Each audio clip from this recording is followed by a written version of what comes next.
none. Okay. We will now call to order the work session for the Pickett County Board of County Commissioners on Tuesday, April 5th. It's 10:30 in the morning, and our first agenda item is to prep items for the United States Forest Service joint meeting. I don't know if others have particular things they'd like to throw out. The one item I had mentioned to John and to Ellen I think would be appropriate would be hear about the new forest planning rule from the Forest Service. I've passed along materials about that rule, and the comment for deadlines is a little later on in April. I think April 20th. May 16th. May 16th.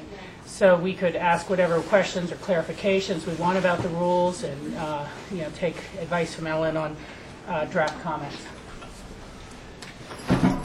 Rachel, are you talking about the coordinating? No, I'm talking about the draft Forest Service planning rules that were put out for public comment. Public comments are due in May. So I just thought that we might want them to tell us what they think the new draft rules mean and how they expect the procedures to go forward, and we could help structure our comments from that. George? I'd like to talk to them about Maroon Creek special event policies. The Maroon Creek Road? Or Maroon Creek Road special event policies. There continues to be more and more pressure to use and close off the road in the summertime for special events. So I'd like to have a discussion about what their thoughts are in terms of usage and overusage and closures of the road during peak times. Okay. And then naturally any items they'd like to put on the agenda to speak with us about. Michael? Following up on George's comment, whose road is it? Partially city, partially county. Okay. And so when we talk with them, whose policy is it? I mean, what control do they have over? I'm just trying to clarify the question because I'm not they have property at the end of the road or along the road, and it's our road, and they have a desire to get people up there. We have a desire to close the road. So what's the jurisdictions and how do they overlap? Michael, I think that would probably depend on the nature of the event and where, whether the road is just being used as the means to get to an end that's on Forest Service property or not. I think the discussion would probably go more along the lines of, do we have common values and goals that we might want to jointly have some policy statements around, so as the Forest Service is making decisions about use of their property that may impact the road or vice versa, that were coordinated. But I think it would probably be both entities at the end of the day. And it would just depend on the nature of the event and where event activities would be primarily located. A road bike race might be different than a organized hike or exploration of the area or picnic or what have you. I don't know how to answer that otherwise. Yeah, but I think that's something we have to put in some sort of framework. So when we talk to the Forest Service, they say, well, these are our goals. This is why we use the road, and then the city has to be part of the conversation too. If it's their event and they're requesting a closure, it gets kind of complicated. Ellen, you had a comment? I was just going to say that I know that Lance Clark has been involved in all of those special event requests that we've had, and he may be able to help in that discussion pinpoint what some of the policy questions should be are. So Okay. That would be a good one. Michael, you have an additional But comment? and this is another subject, but we talked with Eagle County about the purchase of the open space, and the feeling that I got was that we needed to put in a letter immediately in order to be a public entity who was interested in that property and therefore achieve some priority over just any. So we need to follow up with our staff and then with the Forest Service. Okay. That's regarding the sale of the piece of property they want to sell down there? Yeah, essentially the riparian area, but also some uplands area there too. Jack has his hand up, and then we'll come over to you, Rob, if you have any. Following up on Michael's point, separate discussion with the Forest Service, though, is I think we should link up either as a commissioner or staff with Eagle County to find out what their approach is. You know, we all agreed, yeah, we're going to go here, but we didn't set any parameters or timelines, et cetera, so we do need to touch base on that issue if we're interested in. And they need to do some investigations from, for example, George's comments.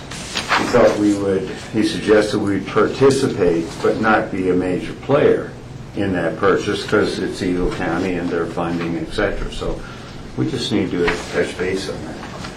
Yeah, and just for all of us, we can narrow the list down afterwards, but it is only scheduled for a 1-hour meeting right now. George? And I just want to bounce off the same thought, because I know John and I had a brief conversation to even discuss whether we want to have a discussion with the Forest Service to take off the riparian property from the sale, and that should maybe perhaps be a priority to have that remain in public hands because of the nature and the importance of that, the river and the riparian area. And I just, if I could make a comment, I did reach out to my counterpart in Eagle County to talk about, like, we have this host of strategies we could follow, which would be getting in early to maybe suggest that the riparian area not be included in that sale, so we don't have to spend public dollars or to, look at purchasing the whole thing, and to get an idea where Eagle County is. And I think Keith is probably having those discussions now internally. I haven't heard back from him, but certainly it's something we could weigh in on individually, but would probably be better coordinated with Eagle County. I wrote down just a brief update on the visitor center and asking if there's anything that's been developed along those lines. Yeah, and that Be is curious to know what they've got going on. somewhat tied to these other areas. Exactly. I have to kind of think a little bit. It is such a broader discussion about the for sale lands, because if they take the riparian area off, they may want to then maximize more the zoning and the potential sale price of the remaining farm and ag lands. And those seem to, certainly have some values too, to character, if not wildlife habitat, in the same way that the riparian zones do. So they're all connected, and so maybe a kind of conversation about this. The one thing that may be worth a few minutes would be the Forest Service kind of outlook for fire planning this summer. I think that in particularly it may be a little bit of an opportunity to talk to our own public about making sure they have defensible space around their homes and in these interface areas. Gary, you have something to add to that? Well, based on that, you remember they came in with their habitat improvement project? Yes. And I've been sitting on their roundtable steering committee. As you know, they were trying to go for this huge grant, and it doesn't seem the grant's actually going to happen. So I don't think it's going to happen for the Forest Service as a whole. But, basically, they still want to go ahead and, start their planning effort with this 50,000 acre wildlife improvement project, and they were potentially thinking of doing some fall burning projects. And it seems that the fire district has offered some funding to help with the education of the public on some fall burns. And I think they are going to come in with Pickens County to ask for some funding to help educate the public, and then also potentially include some open space lands on it. So they are still working on that overall habitat improvement project, which is their major fire issue. And then they're also starting with, for the forest, Smuggler Mountain open space, beyond Smuggler Mountain open space, behind where the wildlife urban interface is in Smuggler. They're starting a planning effort on that area so they can start looking at the wildfire impacts to Aspen and everything else. So they are starting that, and it would be a good conversation to have with them, because I think they're just in the beginning, and I think they should definitely explain to you guys what role Pickens County will play in all this. Okay, so we'll try to think about how to encompass that, because that's a little bit slightly different from what I was talking about of preparedness for our citizens. You're just watching these Front Range fires, and we're getting plenty of snow and moisture right now, but it's hard to say where we'll be in July. Just really seeing some major devastation of homes and across Colorado already. That whether it's down in the Pueblo area or out at Larimer County, Fort Collins, these sort of things. Other topics, or let me get Ellen first, and then.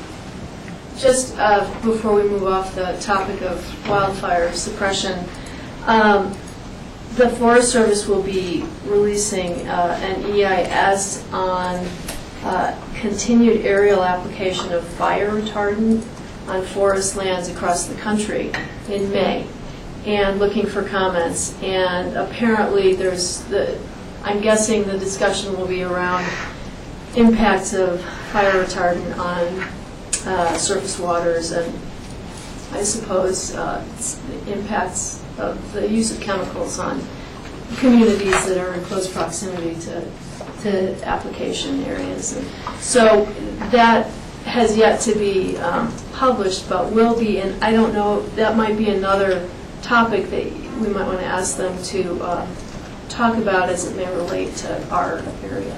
Yeah, now, I'm kind of thinking about this, but we do meet with them quarterly, and I don't know whether, again, keeping to an hour agenda, what is what is doable.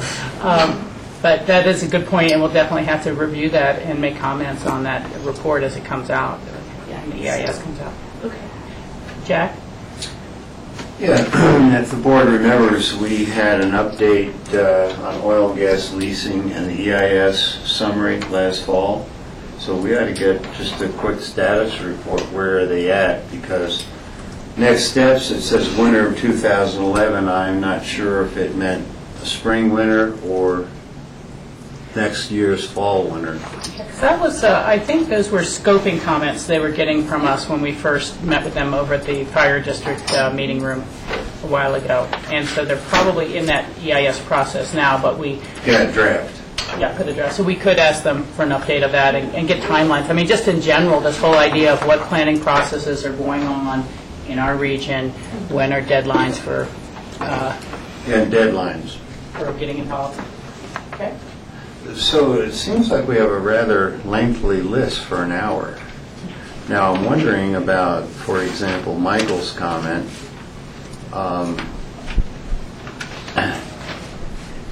Would it be a benefit to talk to them about the purchase of open space?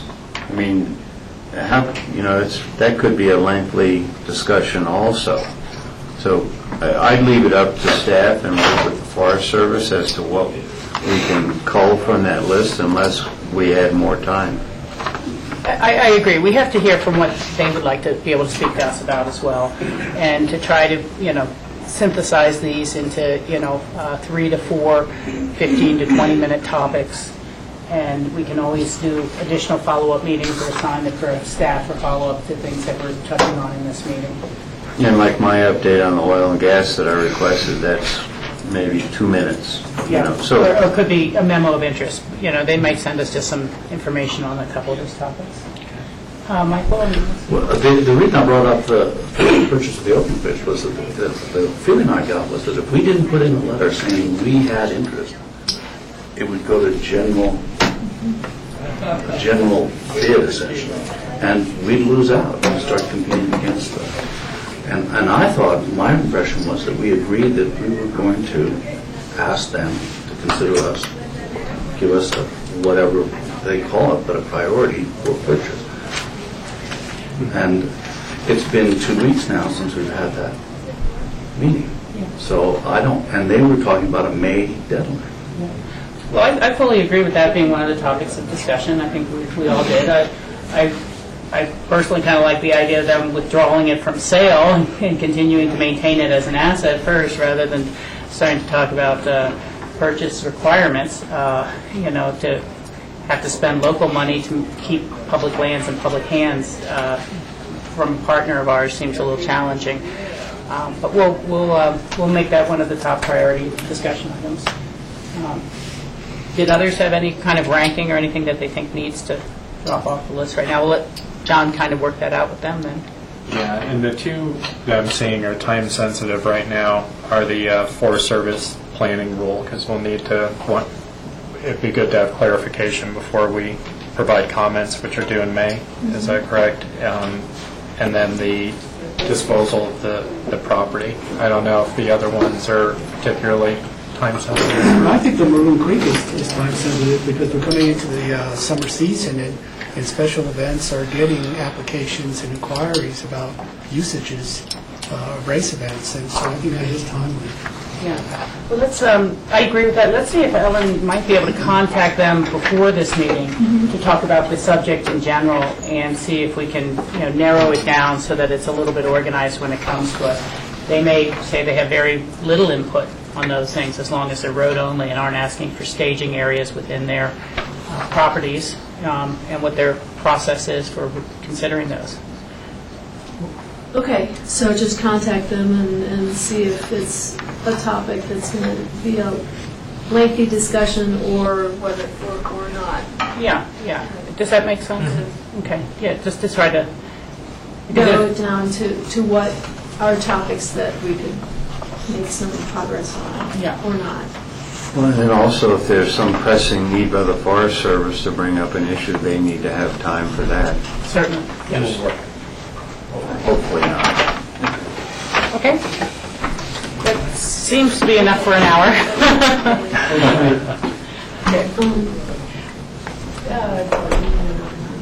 Did either of you two have anything else for us for this topic that you didn't get a chance to bring up for us?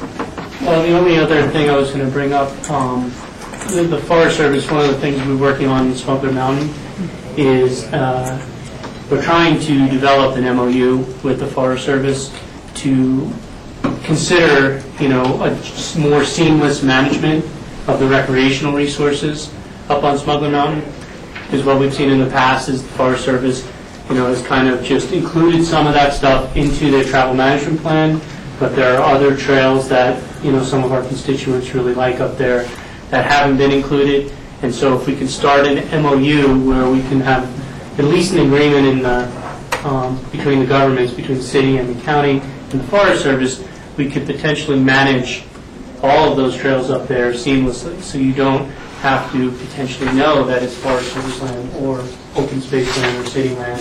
And so that will be, it'll be coming to you guys hopefully within the next month or two, but it's kind of exciting. And if you start seeing press releases on it and stuff like that, just wanted to make sure you guys are all aware that we're trying to manage this together. And then also work with the Wilderness Workshop, because obviously they have a lot of land in there that is, basically they would like to have wilderness characteristics included to a future wilderness bill. So, we're working with them too. If we have to modify some of their area to include some of these trails, we've already been working with them on that. So. That actually also sounds like it might just be a good work session topic for us at some point in the future. I think once we get the MOU and potentially an IGA started, if we're going to do an IGA, then that'll kick it into a place where we definitely need to do a work session and talk about it. Well, I'm just thinking, Gary, that we don't want an MOU or IGA to go too far along before we take a look at it if we have specific stipulations or items we'd like included, so that you're not getting to a certain point in your discussions and then having to come back with some different feedback. So we'll just stay on track on that. Ellen? You got everything on my list, although as Gary raises the topic, it might be helpful to see the status of the travel management plan. I don't think they've issued a record of decision yet. Yeah. But it would be, we might want to just ask if and when that will be released, because when that's released, I imagine it will, even though it will in theory be a done deal, I'm imagining it will be. There'll be a comment period on the ROD. Doesn't a record of decision usually get us?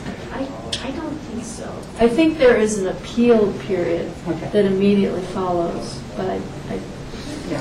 so Well, we'll see which ones they would just like to give us a memo on, and which ones that they would, like to have further discussion on as well. But that is a good one to keep in track of.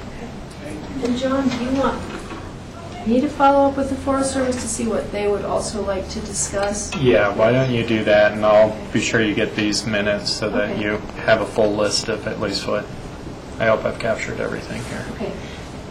Thank you. Thank you both. Okay.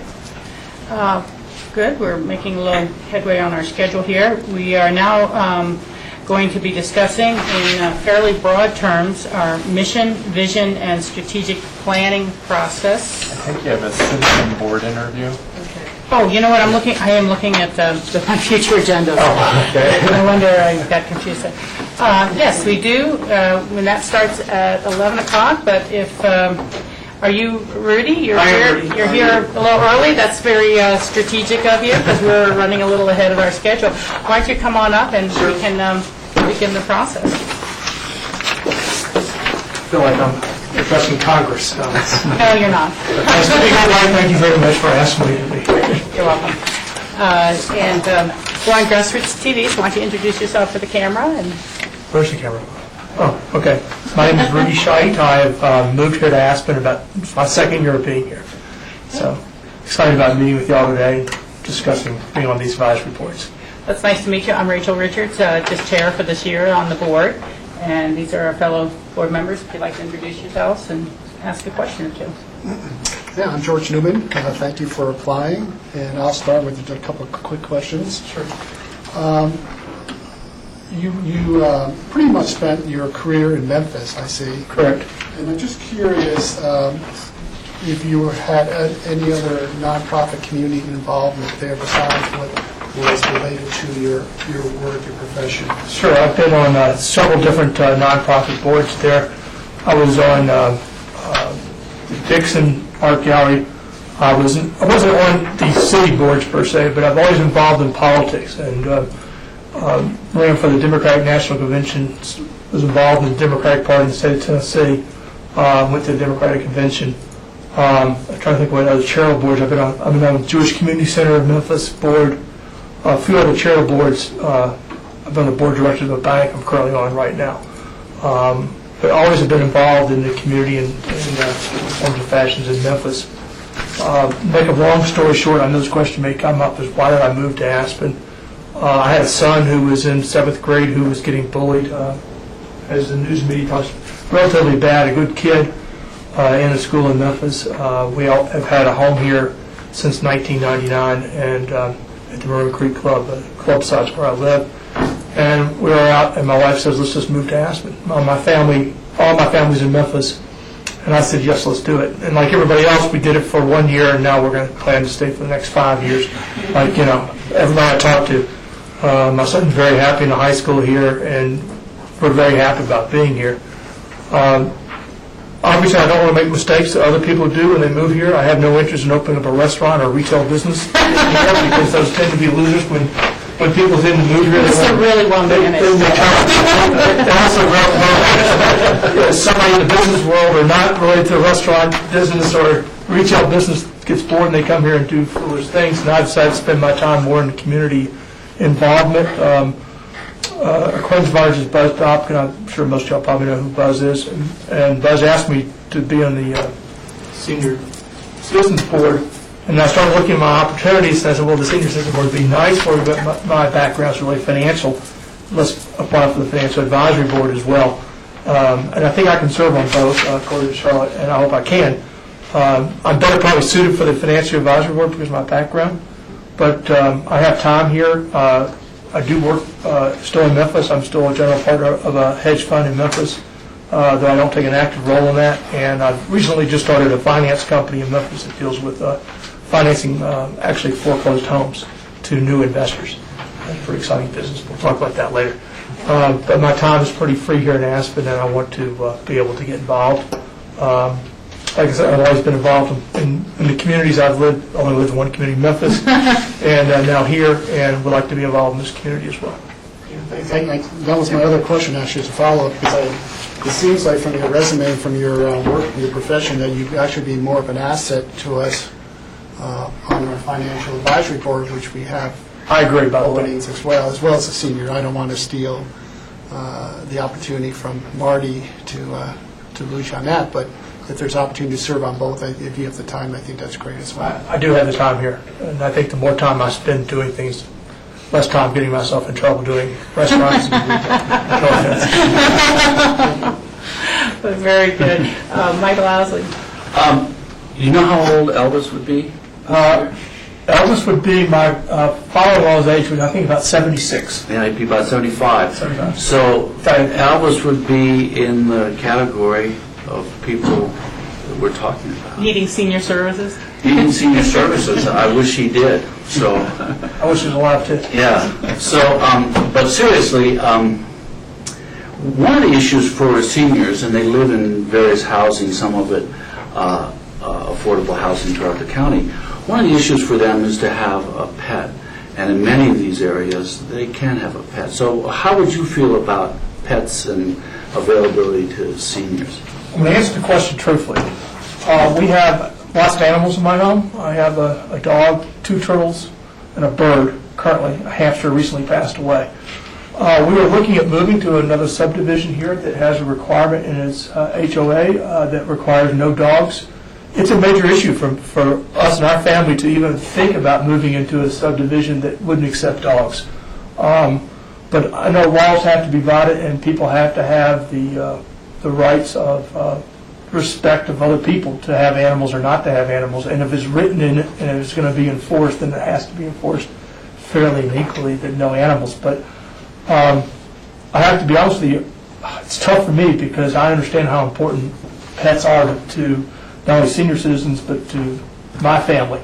And it would be a difficult question to ask of me to deny somebody a pet because it's written in the documents that way and it's not in practicality. But rules have to be enforced. And people complain because they do have pets and the rules have to be enforced.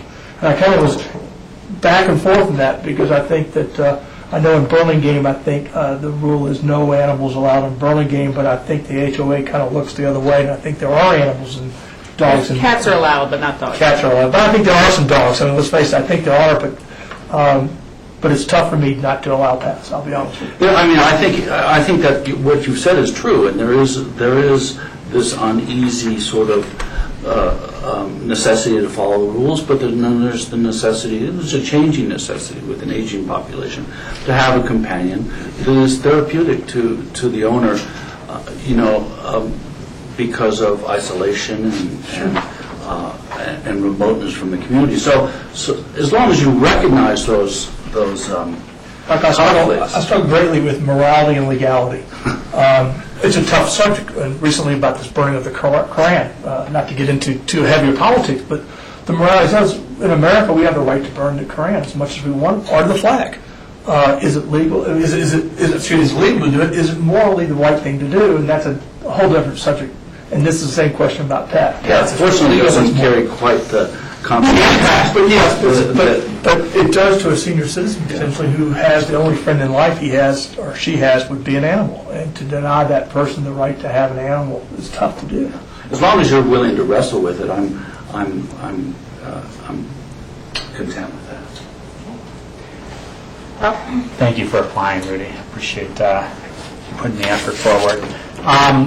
What have you gotten involved with since you've moved to Aspen in the last couple of years? What activities, pleasure, nonprofit? The first year we were here was really about how long we were really going to stay. So the first year, which was last year, I got involved in skiing. Got my 60-some-odd days. I didn't quite get 100, but I got 60 days. And quite candidly, now that we've made the commitment to enroll my son in high school, now the commitment to be here at least for the next 4 years, 3 years here in Aspen. So this is the first step I've had to really get involved in the community. I am on the board of the Maroon Creek Master Association Board, and that's the only other service I serve here in Aspen right now, besides these two boards. And for pleasure and enjoyment? More for, I thought it was a good board. No, I mean, what do you... What I do now? What are your interests? What do you love in Aspen? Well, obviously, again, I live here, so I play. I do all the sports activities I can do. I run. I play tennis. Not very good at golf, but I hack at the golf course. I'm an okay skier. But I keep myself busy just doing, I hate saying it, and this is why I want to get involved here, so I keep my mind working, because I'm concerned about, quite candidly, there's no, how do I say this in the right way? There's no really financial business here for me to get involved in. Like I said, I have 3 R's. I don't want to insult anybody in real estate, but my 3 R's are always going to like restaurant, retail, and real estate. And truly, if you look at the Aspen economy, those are the 3 things that this Aspen economy is motivated by and moves by, are those 3 things. And there are 3 things in businesses I don't want to get involved in. No offense to those people who are in it, it's just not what I do as my expertise. And I see more people who jump in those things and lose more money in building a spec house here, or trying to open up a... So I guess your question is, I need to do things to keep my mind working very short, and this is what I've come up with to get involved in these boards and start getting involved in that kind of thing. Eventually, I'll be quite candid with you. Politics is really what I want to get myself into. I've always been involved in politics, and this is a good way for me to get started, to meet people such as yourselves in politics and get involved in the political community here in Aspen, which I know is very active and interesting. Very good. Zach, do you have a question? Yeah, thank you for applying. I'm Jack Hatfield. I would think by becoming a member of the FAB, you would not be necessarily involved in politics. We're talking numbers, straight and forward, and policy, and those things. So the political element relative to what we generally think of as politics, you might look somewhere else.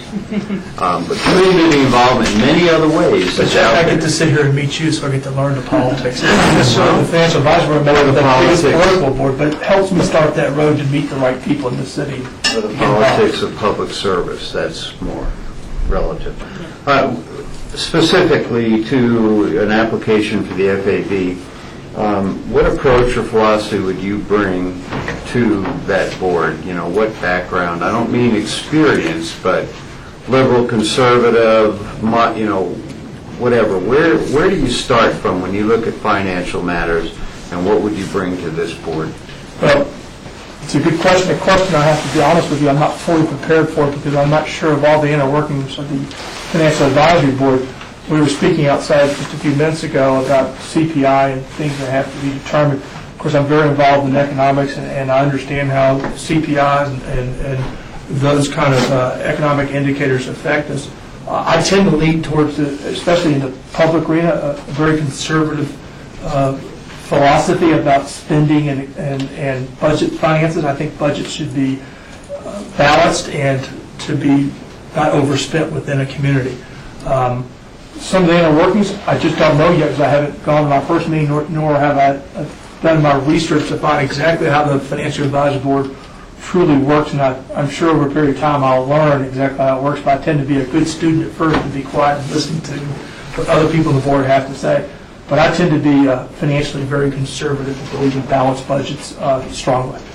Yeah, and for insight into however much one's able to what's going on nationally and internationally, because they're all, ironically, at least the last decade, caught up to Aspen and Pickens County. We used to be somewhat, or think we were insulated. The real world is here now. Correct. Obviously, the things you said about sales tax revenues, you know, real estate, etc. So, yeah, I appreciate that answer. I very much want conservative on my FAB. I agree. That's one commissioner's perspective. Didn't we all think that we were in such great shape, and then it was pulled away from us so quickly, so fast, and so much of your income here was derived in real estate, and I do think Aspen is unique, and y'all have done a very good job with real estate because you didn't allow overbuilding. And if you notice, recently the real estate market, I'm not going to say it's changed. It's picked up, but it's changed. And I do think Aspen is a place where people will continue to seek second homes, and people will continue to buy homes here. Unlike other cities that don't have the growth anymore and overbuilt, it's going to be years before those cities can recover. And I think Aspen, whoever was in charge of building here did a great job in not overbuilding, especially up valley, and not building too many spec homes or letting things get too far advanced so that you had dead inventory. And truly, if you look at the real estate inventory, I don't know if anybody's on the real estate, the nicer homes are selling, And the homes that are kind of older homes that need to be rehabbed are kind of a little bit in the slower end of the market. But it goes to show you there is still a market in Aspen, Colorado. It's not going to fall off the cliff. Well, again, like others, I really appreciate you, your willingness to serve and to bring your expertise, and I think you'd be an asset to both boards. And, it's something for me as we move forward. You may or may not have met our new manager, John Peacock. He started the first of the year with us. And The other one went to Denver, is that correct? to Javiation.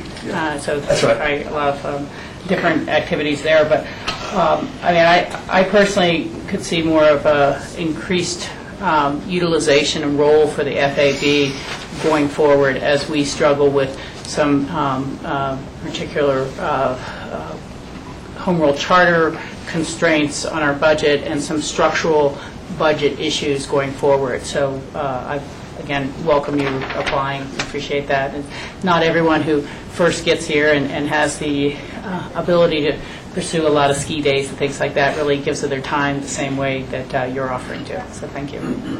Other questions, Rob? It's more of a comment that I might want your thoughts on or make you aware of. We're working right now on an economic development plan based on the bottom-up theory for the governor's office right now. And one of the things that keeps on coming up on that is getting smart, quasi-retired people helping other people out. So I'm kind of making it aware to you that we're going to be working on an economic strategic plan here within the county. So keep your ears out on how you might want to get involved with that too, and be a great way to use your knowledge for economic development for the community. I loved it. Again, and also, John, and anything I can help with, I'd like to fill my days doing things that I can do to help people or get involved in the community. Rob, that's an excellent suggestion because it's very good background as you're continuing to increase your knowledge of the community. Isn't there a meeting tomorrow? There's a That is meeting public tomorrow meeting. morning from 11 to 1 in the city council's office going over, just kind of setting out some goals for our economic strategic plan. And like I said, the thing that keeps on coming up is how do we take our businesses and make them stronger with the resources of the second homeowners or the retirees and the wealth of intellectual knowledge that we have within the communities in the mountains here. So it's going to be a big push as part of our economic plan. So The whole human capital. And it is an open meeting. Correct. Isn't it? Yeah. And now is it City Council office or downstairs in their meeting I room? believe it's city council chambers. Okay, Yes. so downstairs in City Hall, right across from the Peaches. What time is it? From 11 to 1. 11 to 1. Just if you're available. It's very last minute, but, Typical Wednesday, I don't have anything planned except maybe ski, and that's really bad. And I think the weather's going to be good. It was tough today to come here and not ski. I'm going to be honest with you. Okay, and if there's no further questions, we'll thank you for your time. Thank you very much. Appreciate it. Thank you. Appreciate your time. The next item on our agenda is an update on the congestion mitigation air quality update with Dylan Hoffman. Welcome, Dylan. How's everyone doing today? Great. It's beautiful out there. Beautiful day. Telling us that, don't we? As we're stuck in the room all day long. Here We we go. should punch some holes into the walls here so we can have a view of the outside. I'm Dylan Hoffman, Energy Program Manager for Pitkin County, to those of us watching on television. So today I'm bringing forward an update on the Congestion Mitigation Air Quality, or CMAQ, grant process. Back in February on the 8th, we had a work session with some folks from WeCycle, who is a local nonprofit who's looking to do a large-scale community bike sharing program within Pitkin County, especially in the Upper Valley. At that work session, we talked a little bit about the logistics of the program, gave an overview of what that would look like, and currently staff is still working on some of the details of that, some financial vetting, working with CDOTs and the FHA to see if this is an applicable project.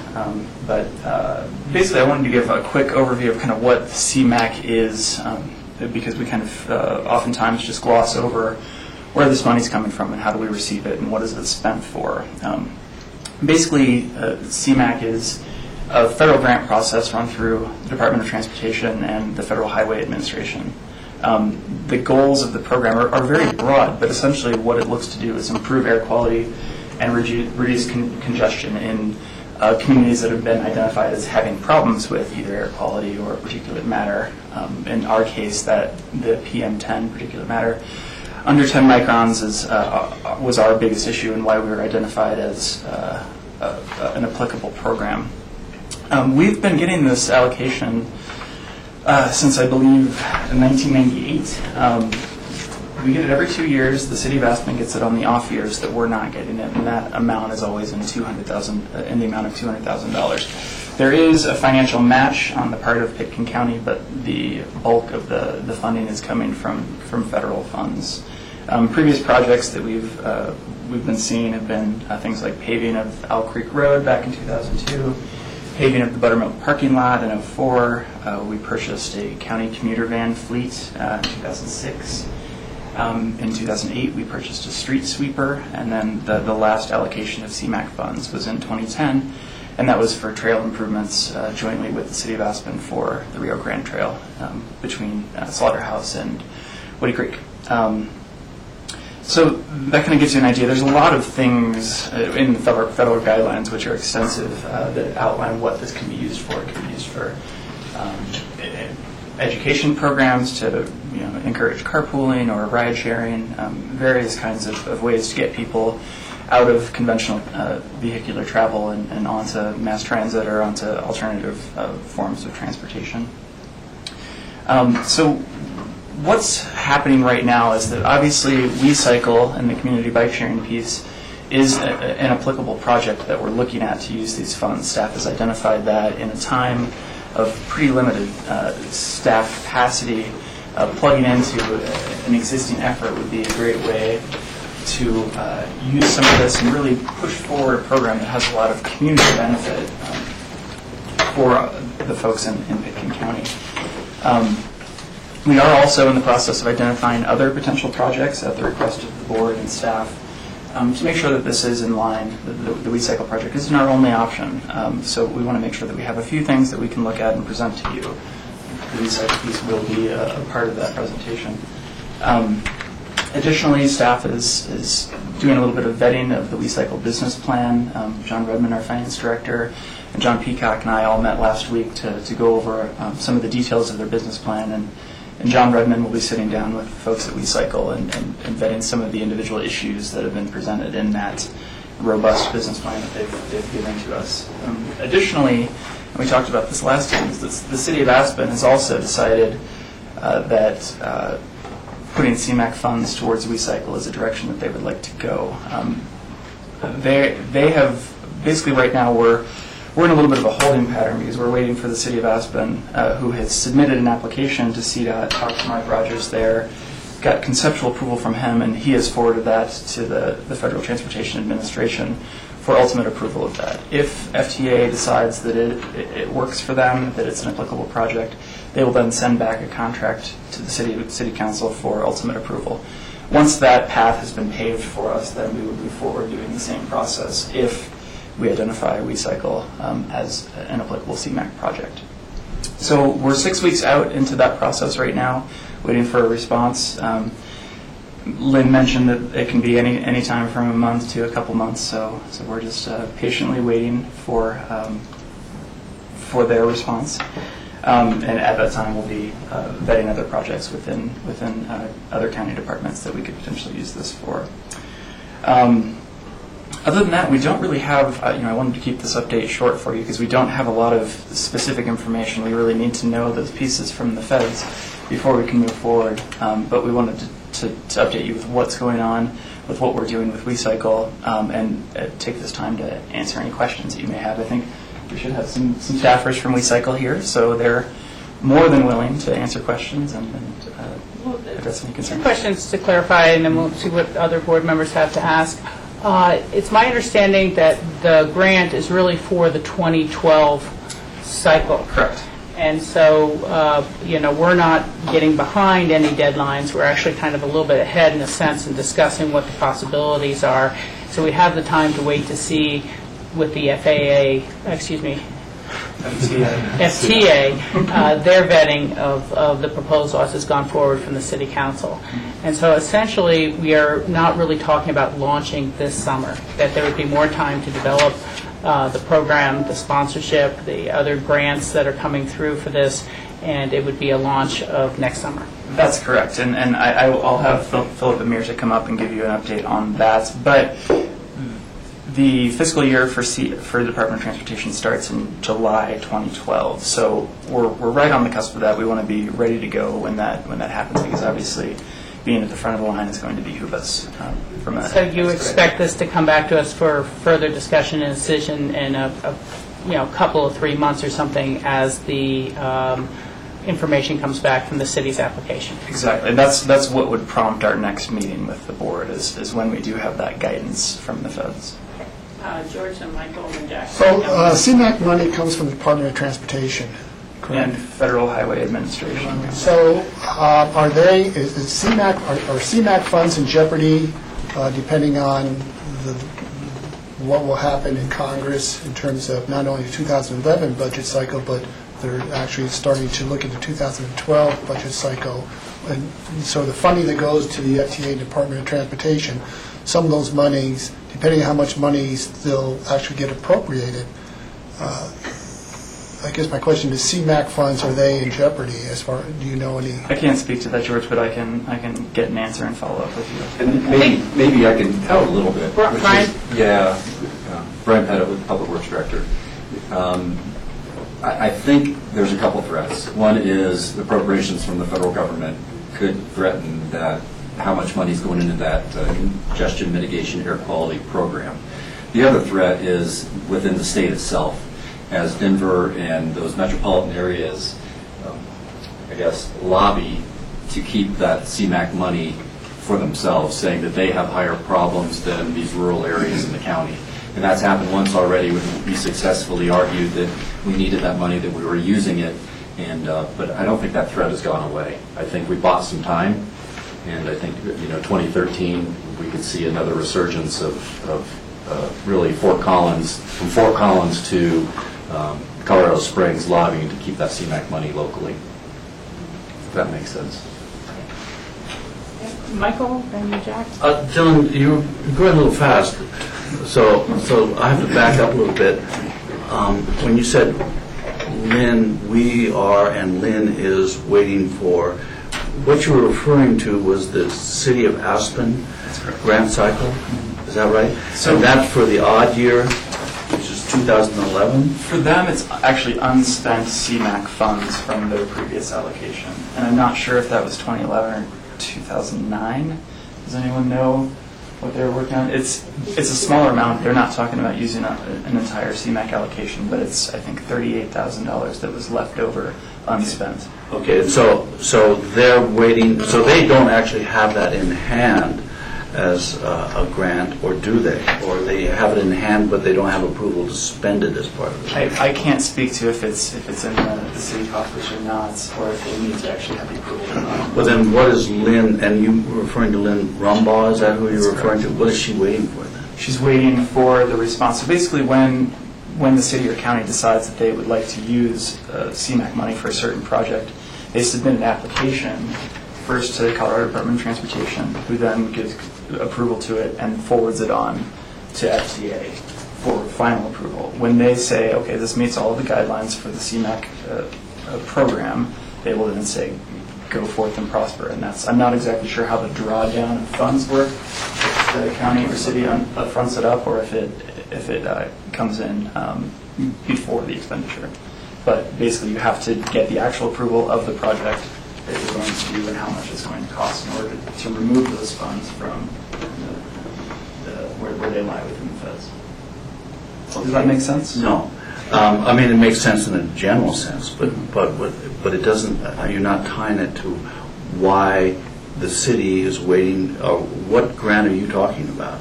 Are you talking about the 2012 grant, or are you talking about the allocation that was $38,000 that the city has? We're talking about the $38,000 that the city has. They're requesting to spend that on WeCycle and community bike sharing. If they get a favorable approval, then we will do the same thing for our potential allocation if we decide that WeCycle is the direction that the county would like to go. Or we might learn from their application to take a different approach of some sort. Is that what you're Absolutely, saying? exactly. Instead of concurrently submitting for a similar or the same project to get approval, we're letting them pave the way. I mean, basically, we don't want to have those concurrent applications going in and get denied by both, thus wasting staff time both at the city and the county level. Mhm. So the scheduling then for the Pickens County to go ahead and do this is contingent upon that application going through to its end. That's right. Okay, and so then that could happen in a couple months, and then we would begin our process for the 2012 CMAQ grant. Is that what you're saying? Okay, now I understand. Sorry to go quick with time. Yeah. Well, but the problem for me was, what is the linkage between what our desires and what the city desires are, and why are we waiting for the city, and how's that? What are those influences within this grant? So that's all I wanted to know. But thank you. Thank you. Jack, you were up next. Yeah, I actually had two of the same questions asked by George and Michael, and for me it would be beneficial in a memo to set the stage, what are we talking about, timelines, and there's a city box and a county box, and that would help me understand where we're at. So having arrived here, the question is, what will $38,000 buy? Is it possible that city portion might actually start some part of the summer? Timing is everything, and $38,000 compared to, I think, the numbers we were talking about, doesn't get you much. So I'd like... It would be John, good. would you I know in our discussions, and Mirta, maybe you could address this, some of the timing of implementation of the program has, I think, also potentially changed. And so it all came together with you all asking for, wait a second, are there other projects that we might want to use these funds for, which we're working on now? And that's really the first question to answer, because if you want to allocate these dollars somewhere else, then the question of, whether the city moves forward or not is moot. But if you decide that, yes, you want to move forward and support the WeCycle program, then the question of, did the use of CMAQ dollars for the city get approved for the same project, then it's likely we won't have the same hurdle. But I don't believe this waiting, Jack, is going to impact the WeCycle program at this point. Mirta, maybe you can speak to that. Sorry. Just identify yourself for the record. Mirta Mallory with WeCycle. Good to see you all again, and keep our fights on a spring day. But so to address your question, Jack, in terms of the city money is going through the process again at the FTA level. As that money starts to come through with approvals based on what the FTA decides, we'll then go through a purchasing process, an RFP process. So we don't anticipate this process being able to allow the money to be available for purchasing of equipment this summer. So WeCycle is anticipating, enthusiastic about a 2012 fully prepped launch. Okay, so then that circles around to what Dylan had indicated for us. Good, thank you. My first question for Dylan is, so right now we are basically in a several-month waiting process to see how this application goes through with the city, to get some feedback on how our application may go through if we decide to submit an application for WeCycle. In the meantime, you and your staff are coming up with potential other recommendations to use this money. So I understand that correctly. So my first question is really regarding to what George alluded to, which is if we're going to be in competition for this money based on other state projects or other agencies or areas, there's going to be someone's going to be looking at this and saying which project is better in terms of creating better air quality for the overall state. What are the criteria that they're going to be using, and are we using those criterias now for looking at projects? And perhaps Brian can expound upon this. I don't believe that it is competitive in that nature. We basically, when we are on our cycle year, we get notified that there is an allocation. And I was mainly referring to the long-term, whether CMAQ money is going to go away. And you said there were two ways that it was going to go away. One, federal cutbacks. Two, competition with other places. Yeah, and I just want to clarify, and please correct me if I'm wrong, it's not the overall air quality in the entire state. Yeah. This is a program specific to communities that have had PM10 issues and have become PM10 attainment areas. So it's a very specific pool, and it's targeted towards air quality improvements in those specific areas that have had PM10 air quality violations in the past. Just to be clear on that. And so I think you're right in the general sense that there's competition among those potential areas, but not the air quality of the whole state. Yeah. And John, if you have a comment, and Brian has a follow-up. Yeah, and then just building on that, because it's not then a traditional grant program where you'd have guidelines and goals and such, but I think what they'd be looking at is where do you continue to have non-attainment, and then it would be more of a political decision about are those dollars better spent in one area because of higher population or lower air quality than another area that has a different population base and maybe different air quality now. And so that decision is probably going to be made in a different arena than, I don't think they'll even look at our projects. Okay, so they won't look at past projects and say, these guys are making good use or not making good use. My next question is regarding the submitting of fundings together, city and county versus apart. It's particular in regards to the WE cycle. Both the city funding and the county funding is a small piece. Mirta might be able to answer this better, but is a small piece of the entire WE cycle project. One thing that wasn't on here on your bullets of looking at the WE cycle project was making sure that they're fully funded from the advertising, sales side, and the other. Throwing good money towards bad doesn't do us a lot of good versus a project that we can see that would be fully funded from the CMAQ money. I think that's a crucial element of looking at the WEMAC project, the WE cycle project, or any other project for that matter, in the sense of we want to make sure that we're going to be putting money towards a successful project, not putting money towards a project that has the potential of not raising the other money elsewhere. So in regards to the city money, here we go, we're going to get $38,000 from CMAQ city money towards WE cycle. If the county money doesn't go towards WE cycle, maybe that money, maybe you never get off the ground with WE cycle. So I guess it's more of a comment than a question. No, it's a good comment and question. And even after the grant funds are allocated, there is an ability not to release those funds from the local level until we're ensured that we're buying into and supporting a project that's going to go forward. Yeah. So it's not as if the paycheck, the funds would go directly to someone else's bank account. There would be oversight by both the city and the county of moving them forward. And I guess I'm partially leading to that should be part of the criteria of projects that we look at, that they're going to be successful. Yeah. I mean, absolutely. They are. The total funding. Yeah, exactly. Yeah. It's not a. Yeah. That was the sustainability piece. Yeah, the sustainability exactly. piece. That was the big piece that wasn't totally mentioned. And a big criteria naturally is the potential gains in air quality control. I mean, we could successfully complete one alley paving or something like that stops dust reentrainment, and then we have to look at how much does that do towards the overall goal as well.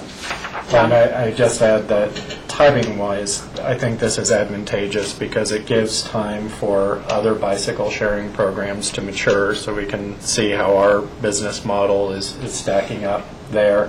And probably gives more time for fundraising, and maybe you might comment on that a little bit to see how successful the other elements of that business plan are coming together before we make a commitment. George, then anyone else who's, Michael? I was going to mention this later, as long as everyone's here. We don't have this on our future agendas yet. Is that because we're really not in a timeliness that we have to have this discussion with recycles? We have to sort of wait to go through this process first to see what has happened with CMAQ and see where other opportunities may occur. That's correct. And then we'll have a work session with Recycle to address some of these questions, these bullet points that you put in your memo, as well as looking at the overall business plan. Michael? Yeah, you know, it seems to me that the success of the program is a cultural success. That it's clear that if people use bicycles, there would be less dust and in the air. So it could be a successful program, but culturally it has to be accepted. It has to be accepted by people who use it. And that's the biggest challenge for recycle people, is to change the culture that exists here today, which essentially amounts to traveling across a very small town in an automobile rather than a bicycle. So that's the challenge, I think, and I'll leave it up to them to do that. But should that those cultural changes occur, then it would be successful. It's clear that it would be successful. So. Rachel, Brian has if I a could just comment. tie up one loose end that I Please. think would be important. We were a non-attainment area. We didn't attain an air quality standard, so this money flowed to Aspen and Pickens County to solve the problem. For years now, we've attained air quality standard. We are a maintenance area now. And this is the Denver Regional Council of Governments argument. They still haven't attained air quality standards, and they're saying, hold it, those areas that didn't now have, now give us the money so we can try. And Mick's argument has been, hold it, we're maintaining, but allow us to continue to keep our bodies healthy here, keep the air quality healthy, and don't let it become detrimental again. So that was the argument, which keeps the money flowing to us. But I think Denver's going to, that push will continue to happen. I think that's a great point and clarification. It really does show that as much as it's not ready to launch this summer, timeliness does matter in all these matters. And when we look at the whole Denver metro area, what 200,000 will do there compared to what it can do here is a significant difference. I think they're going to potentially have some real problems with their ozone levels and a lot of other things that are going to force more radical and costly interventions, such as more of the light rail and things like that. They're really struggling to see how are they going to even approach the mass transit success conversion ratios that we already have with RAFTA and these sort of programs in town. But that's a good clarification. We are supposed to move on to another topic here fairly soon. Are there any other board questions or comments on this? It's really just an informational update. We're going to follow the progress of this going forward. Okay? Thank you. Thank you very much, everyone. We have just about 25 minutes here to have a very brief and initial discussion of our strategic plan. John has some materials to hand out to us, and again, this is just beginning a follow-up to the retreat process that we went through and some issues related to that. I had a PowerPoint, but given the limited time, maybe I'll just hand out the 4 slides. Oh, okay. Part of our very brief update. Okay. So what I wanted to do today, partly because we had extra time created with the change in the agenda this morning, was just follow up with you so that you have... First time I've seen you over in the hot seat. I know, I'm sorry. I wanted to go over with you just how we're following up on some of our retreat discussions and updating the strategic plan. And really, as I told you before, this is a little bit of a unique time because our vision, Pickens County has always had a separate vision statement that went through 2011, separate mission statement, and then a strategic plan that really worked into a work plan. And this is the first time in quite a while that all of those have come due for updating. So it's really allowed us to step back and think about what types of goals and what types of changes we want to make it at least a staff level so that this is a better guiding document for the organization. And so fairly simple goals. And the first one is to simplify, simplify, simplify. Pickens County has done a great job over the years of having vision discussions and mission discussions and strategic planning discussions, but it's been a little bit of an additive process so that we've got multiple documents now, and some multiple documents with a lot of content in them. And that has made it a little bit of a challenge at times for staff to know, okay, what should I be looking at and where should I be taking specific guidance? And so we talked a lot about the need to simplify. We also wanted to be sure that we were focusing on critical issues and outcomes that are important to the community. A lot of our plan structure has been departmental in nature. We start with the department and then look at the outcomes versus maybe first looking at the outcomes and then figuring out how departments may need to connect into those outcomes and work together. Cindy and Ryan are in the room right now. They're on two separate departments, but on a full continuum of how our community might develop and grow in the future, and how infrastructure connects into that and whatnot. And so looking at the outcome first and then how we have to work together as an organization. And finally, we want to be sure it's a document that will provide targets and priorities that will help direct staff as we develop work plans and develop budget recommendations for the board. And so just real quick, if you flip over,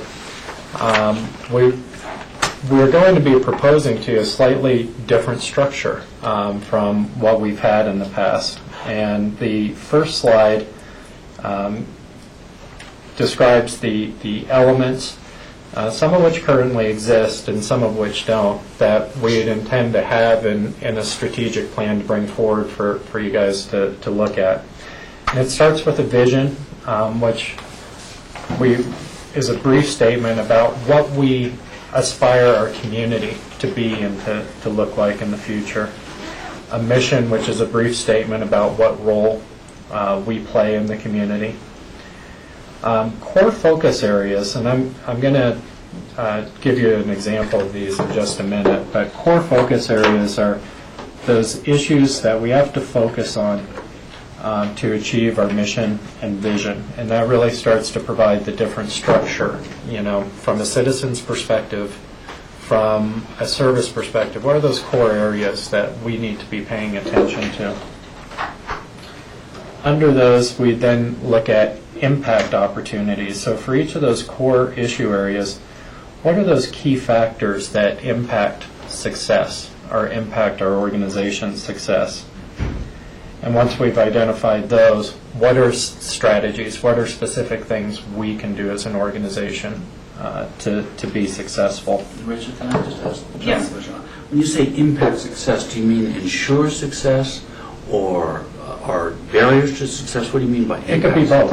Impacts could go both. And that language was very conscious to be able to say it could be both ways. It could be an opportunity or it could be a threat to success.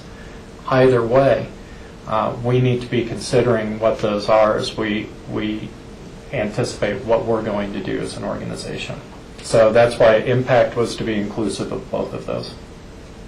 Does that make sense? Mm-hmm. Action plans. This is where we've spent probably most of our time in past strategic plans, and which is a specific set of action items or work-related items by department. And this is really where the rubber meets the road. As you'll see, we're starting to look at blending those really into our budgetary planning. That the budgets are really where we decide what our steps are going to be or where we're going to authoritatively allocate resources to line up with all of these other strategies and such. And then values, of course, are those statements that really, they're the statements or values that we adhere to in everything that we do. So talking about the timeline, just so you kind of have a sense of what we've been doing and where we're headed. In February, we had a board retreat, and we got major vision themes and critical issue themes at that time. Since then, section leaders have been meeting, and we've been looking at that information as well as our experience in the organization to start generating a draft for you all to look at. And I'm going to hand out the work that we've done so far. But we have a draft mission, vision, core focus areas, and values. Okay, so that's a major component consolidating a lot of those documents. Yeah, George. So you said that you've had meetings with the section leaders to draft a mission statement. Are you also getting that information out to all the employees of the county? Because it seems like a mission statement always should be very, very inclusive and built from the bottom up and not sort of be steered from the top down. Well, and we actually were looking at that, I think, a little bit different about mission and vision being driven down, actually more top-down, and being developed at the leadership level with approval from the board. I mean, ultimately, it's important that you guys drive that set of values, mission, and vision, because that's the target. That's kind of where we're headed towards. We're going to, and as you'll see when we get into the timeline, there's going to be more of a bottom-up approach then to talk about how do we get there? What are some of the key strategies or concerns and action steps that we can take to move the organization forward? But I guess my question is, don't you think it's important that the organization as a whole participates and buys into that mission statement?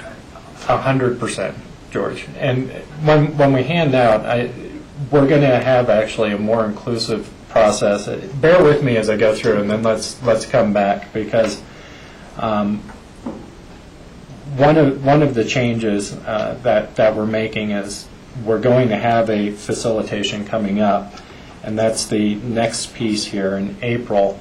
We're going to be looking at bringing section leaders, managers, and I've asked our section leaders to identify key staff or up-and-coming staff to come into facilitated meetings where we go over the vision and the mission, but we really focus on what are those impact opportunities and strategies that we can suggest to the board as an organization to improve our services to the community. And so, yeah, we are going to have a pretty significant bottom-up effort, and that's actually my understanding. And Brian and Cindy, thank you for being here. You can maybe, my understanding is that that's actually a little bit broader process, in fact, than we've had in the past in these discussions. So we are trying to widen the net of who we're bringing in to those discussions right now. So I think we're on the same page there, yeah. Jack, you had a question now, or you want to wait till the end? Well, I should have input now, because it surrounds the area of values, et cetera, and direction. I agree what I heard from you, John, versus George's bottom up, even though it's slightly semantics, though it has to come, check in, make sure, verify from the top, because we are elected to have the responsibility to set the tone in the county, and believe me, I'm in no way saying it's exclusive, it's inclusive. But the challenges we face and the directions we take and the barriers or opportunities that are set, that tone has to be set here at the board level. There's just no question. Staff should not have the responsibility to set that course, because they're going to just possibly, on certain areas, just get beat up, So it starts here. the buck starts and stops here. But question on the first item under values at the bottom, you said we strive. Is that a proper term? We don't strive. We should not neutralize our values. So to me, the sentence, and again, I spoke about semantics here, but I think it's important to state brief statements that describe the values that determine and set the tone for our direction, is as opposed to strive. Strive means, well, there's some flexibility in values, and that doesn't work for me.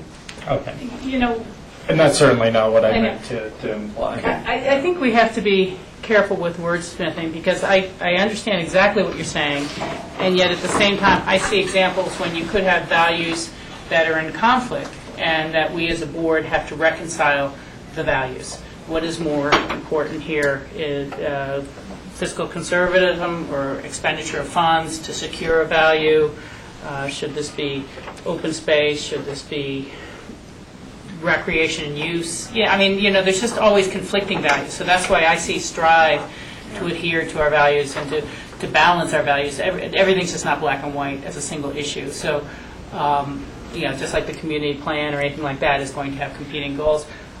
The one thing I do think of is, and for me it's a little sequencing, it's just, and we can consider all these things later, but whether values should actually be sequenced ahead of strategies and action plans, so that they don't seem like an afterthought to the discussion. And I know that they're not. I know these are all interrelated, but it just strikes me that way. And I have two last little comments. We have talked about before, and if we end up needing it, something of a half-day retreat.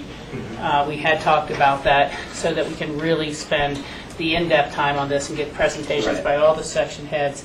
And the last, which is where we had cut you off in the middle of your presentation, is the dates between April and May. I would be concerned with the public outreach being May 10th to June 1st. There are so many people out of town then. It is so much the off-season. And I just don't want to rush this process. I want to see things moving forward. But given that we're already here in April, we only have so much time to discuss these things. If we end up with a little more time with us and the board and our staff between now and going to that public outreach a little later, but May is a hard time to catch a lot of people here. And that's fair, and it's a good comment, because what we were trying to do at the retreat, we were given direction to go out both on the ballot questions and also with helping the public understand better what is the scope of what we do and how do our dollars flow. And so as we've talked about it, we thought it's a good opportunity to talk about strategic plan and get some priorities put on that. And I'm going to hand out a draft of what we've been doing here in a second. And also feedback on the ballot questions. And so this timing is all, they were target dates, so that's all very flexible, and we can definitely, and that's good comments, because that's when we're also going to be doing some of the outreach on the ballot question issues. As I actually completely lost my place now, but at any rate, I think I was in April and May. Okay. So right now, in April, we're planning on doing a lot more staff-driven discussions to basically build a recommendation, a recommended document to bring forward to you as a board, so that you can talk to us about what are we missing, what have we emphasized that maybe doesn't make sense to you, so that we can start to hone that down. In May through June, and we may change those dates based on these comments, then we'd be obviously looking to get some more feedback from the board on whether we're hitting the mark and where you'd like us to spend a little bit more time, but also starting to do some community outreach to understand where the community is thinking we've hit the mark or we've missed, and maybe where they would see the priorities, so that we can bring that information back to you in June. And June is really the month where we will look to spend more time internally looking at what did the public say, making sure you have that information. And I'm going to ask you guys for another at least roughly half-day retreat towards the end of June, and again, none of these are written in stone, where we can get together and really go over and finalize the strategic plan. And also, I'm going to ask you guys to go through another prioritization exercise. And as you'll see, the strategic plan is going to be set up almost in buckets, so you can, whether we give you monopoly money or dots or what have you, just to see where would you spend dollars or where would you prioritize among the various elements in the strategic plan, so that we can carry that information forward then into budget. Okay? Does that make sense? And then the action planning is really our budget planning from July through December. Yeah, that makes a lot of sense. My only comment is doing the public outreach. I think whenever we do that, even if it's early June, I think the challenge is that we don't get confused with the same process with the AACP.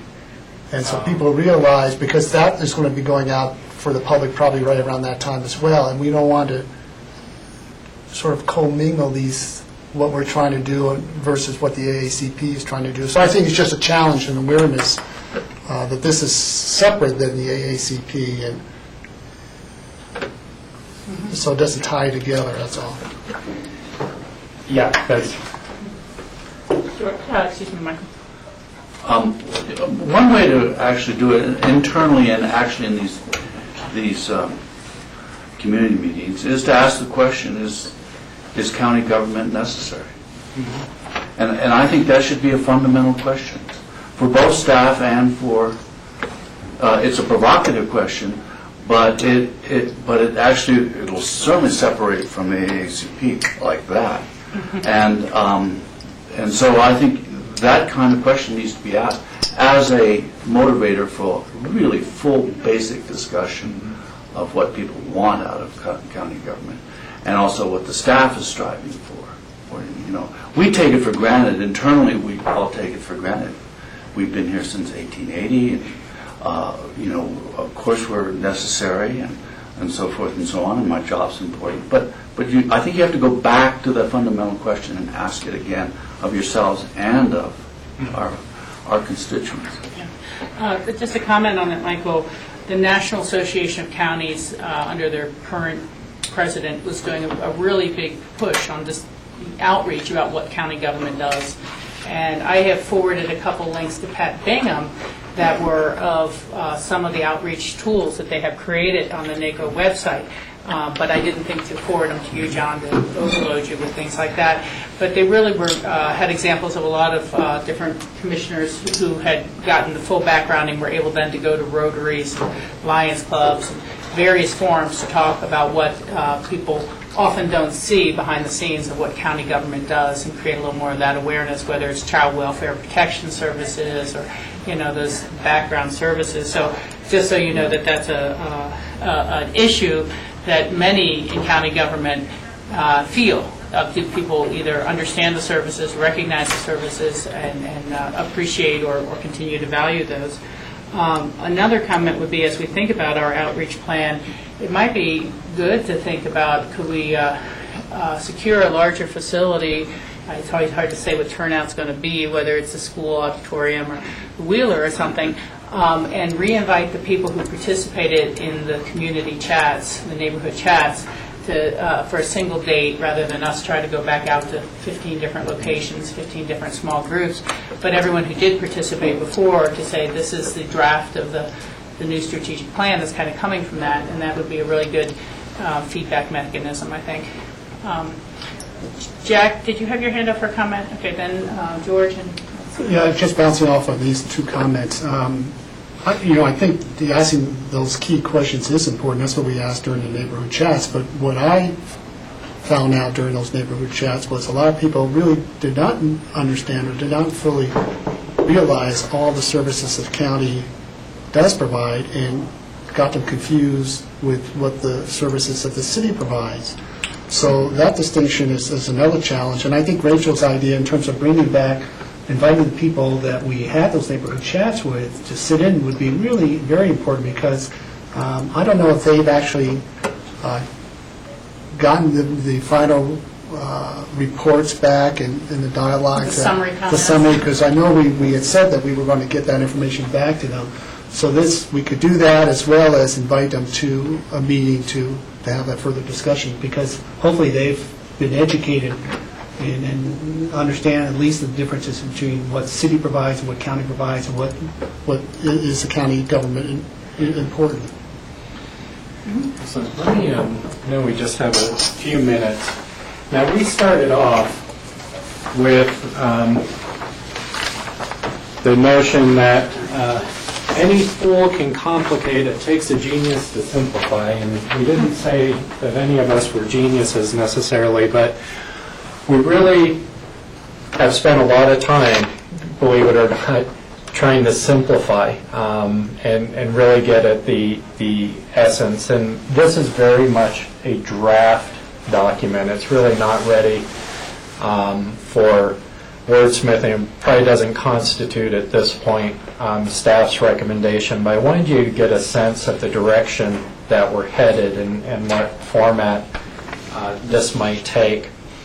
And so, you have your vision, mission, the core focus areas. And what will happen behind this is those core focus areas will be driven into another kind of map format where the core focus area will sit at the center and will map out, so what are the impact opportunities, and then what are the strategies that we want to take to either address the threat, if it's a threat, or the opportunity, if it's in fact an opportunity.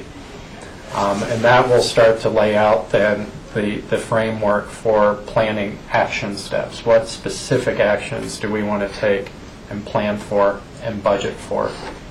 But I wanted you to see the direction that we're going to really try and simplify. Obviously, there's going to be a lot more content. It does take an amazing amount of work to get down to concise statements that everyone can agree to. And there's been, I'd say, a significant amount of wordsmithing already at the staff level. And our expectation is that as you have time to process, as we bring this forward more, there's going to be more both wordsmithing and things that we've missed. But ultimately, as long as we have a document that captures the important elements of what will create success as an organization, and we provide it in a format that you can prioritize one item against another, so that we have some direction, we'll move the ball down the field. Okay, so these are for us to kind of take home? Yep, look over, take a look at and red line see a what little we're... bit. Michael, real brief comment? Let me go back to impact opportunities. It's a duality of things. It's either positive or negative, or light and dark, or threat and benefit, or whatever. And so impact opportunities is unclear to me. The wording doesn't make sense. Just doesn't make sense, and it's repeated here. It just doesn't make sense. So I would do pitfalls and benefits, or it's just be slightly more explicit about that duality that we face within all these things. I mean, that's my only comment. Yeah, I struggle a little with that as well. We have Just because when you say that threats are or is there, it's implied, but we only are printing the word opportunity. So it does. I have a little challenge with that word. It's just not quite clear English. It has to be explicit for everyone. Fair enough. So that's my feeling about it. Okay. Okay, we Well, just we're gonna wanted to kind of let you know where we're break at. for lunch and reconvene at 1 o'clock. Thank you, Grassroots TV, and we'll see everyone here.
We are now reconvening after a lunch break, the Tuesday, April 5th, 2011 work session of the Pickett County Board of County Commissioners. Welcome, everyone. We're about to see a PowerPoint and general overview of our landfill operations. If anyone's speaking, just introduce yourself for the public and take it away. Okay, I'm Chris Hofnagel. I'm the solid waste manager. Manage the landfill and the recycling programs. And I have a presentation today which is an overview of the landfill's operations, the volumes of waste that come to the landfill, and also some financial information. And I want to give you just a little bit of background as to why we're here today to get to this presentation. It stems from last year's budget discussion, which is in our response to the economic downturn. We've looked at every expense and revenue in the book, and this chart on the front slide here shows you how those volumes at the landfill have changed. So this chart is waste coming in the landfill by the cubic yard, and all the information, the lines down at the bottom of the chart are showing you different waste streams and how they've been trending over time. And the blue line in the top is the sum of those parts. So it also alludes to a way that we look at our budget, which is to say we have one overall budget that generally is in the black, but we also look at each individual program. And so there's been a couple of driving philosophies guiding our decision making over time. One is that we are trying to have each program stand on its own financially, so that is to say the revenues it brings in covers its own expenses. And that's why we look at each waste stream as I've shown here.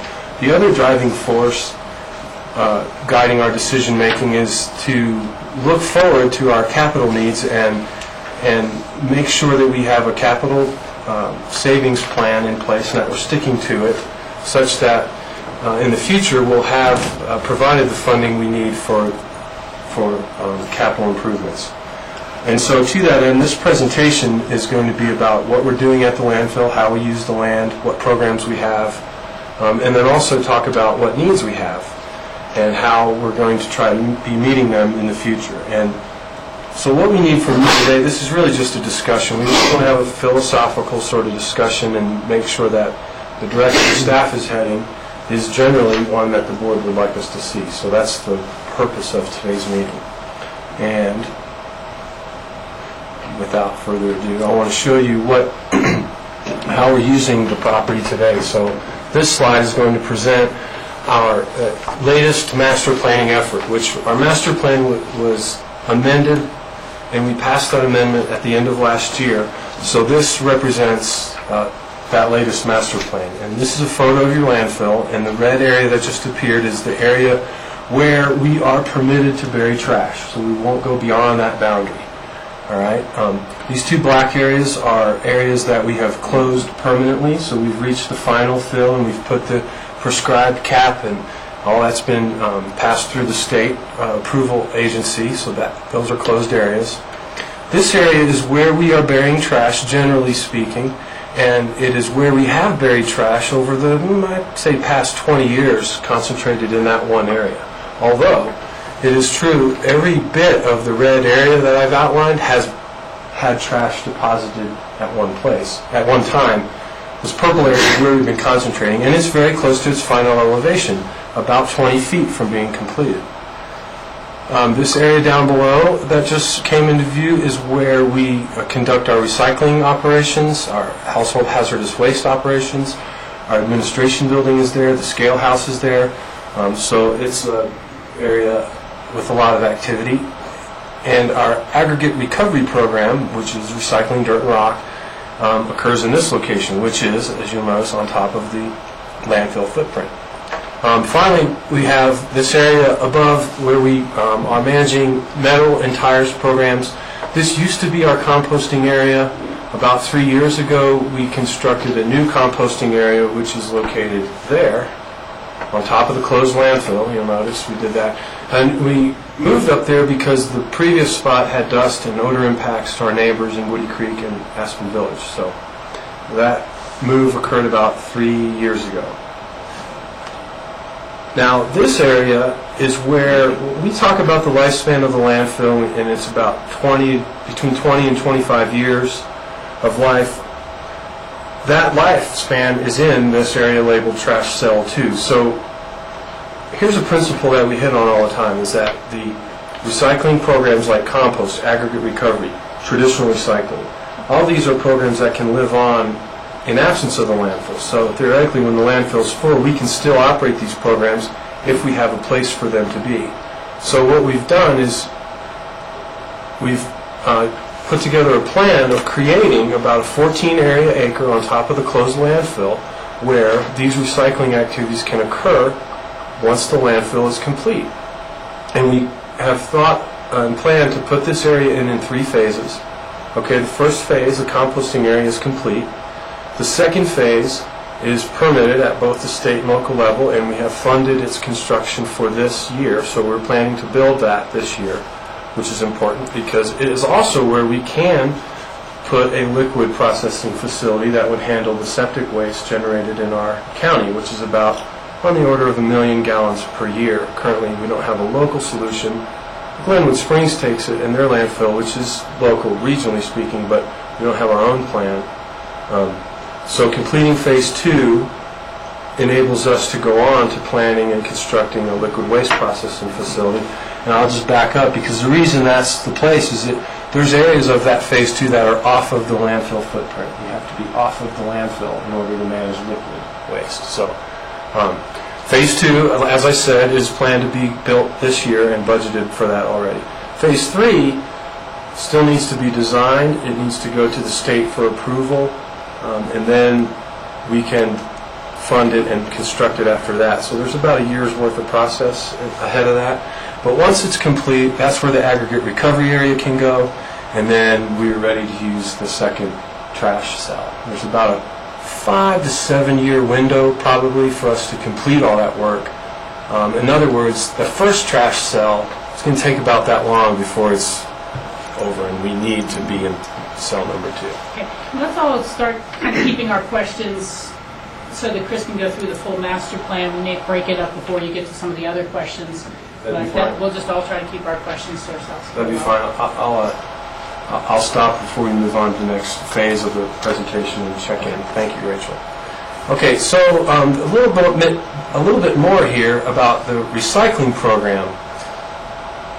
It also needs a place to live when the landfill's complete.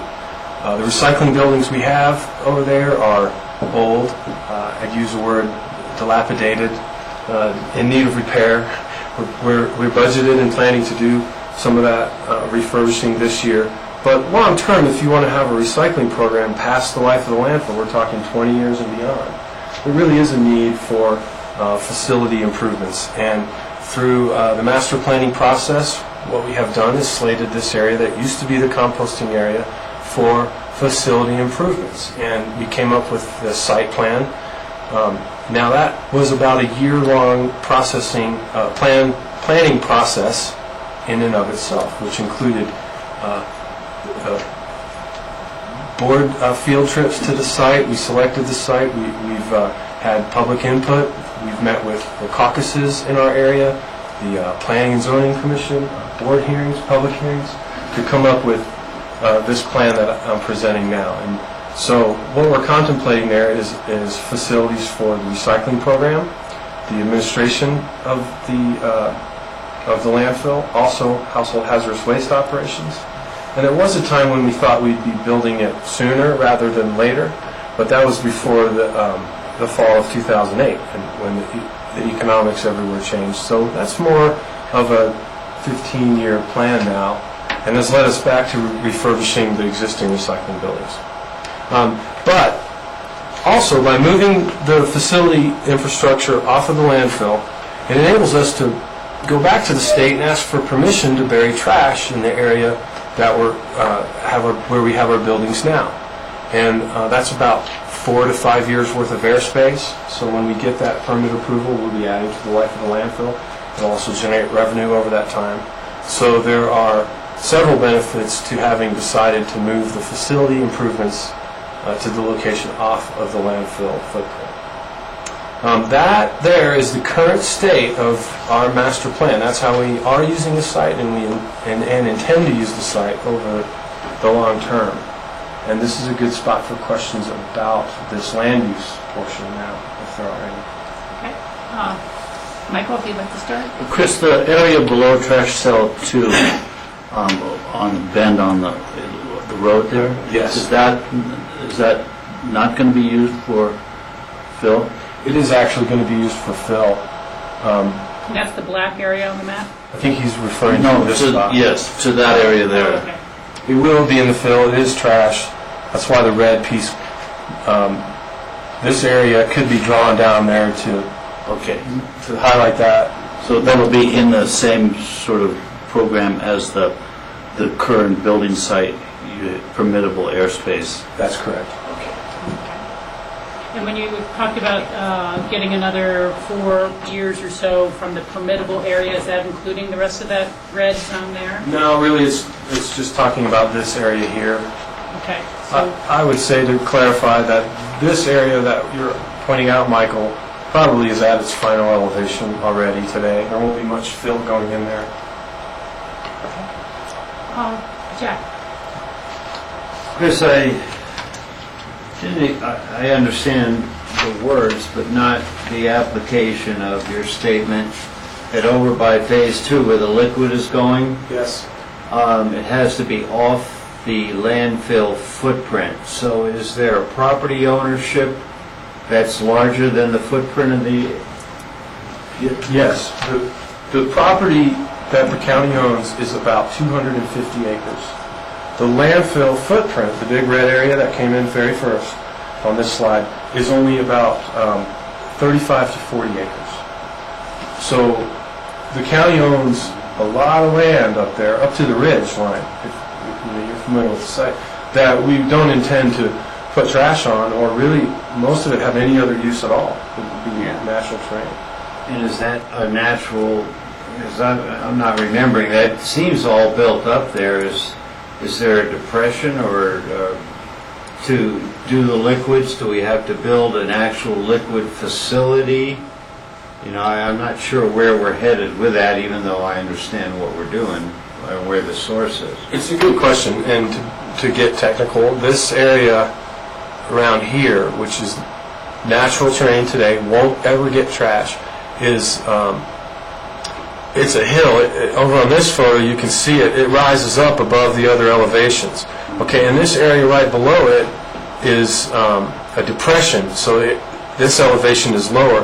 The plan that is Phase 2, okay, is that this soil gets pushed into this hole, and so that this elevation that we're composting on, this elevation and the one will be one elevation that is the same when we do that.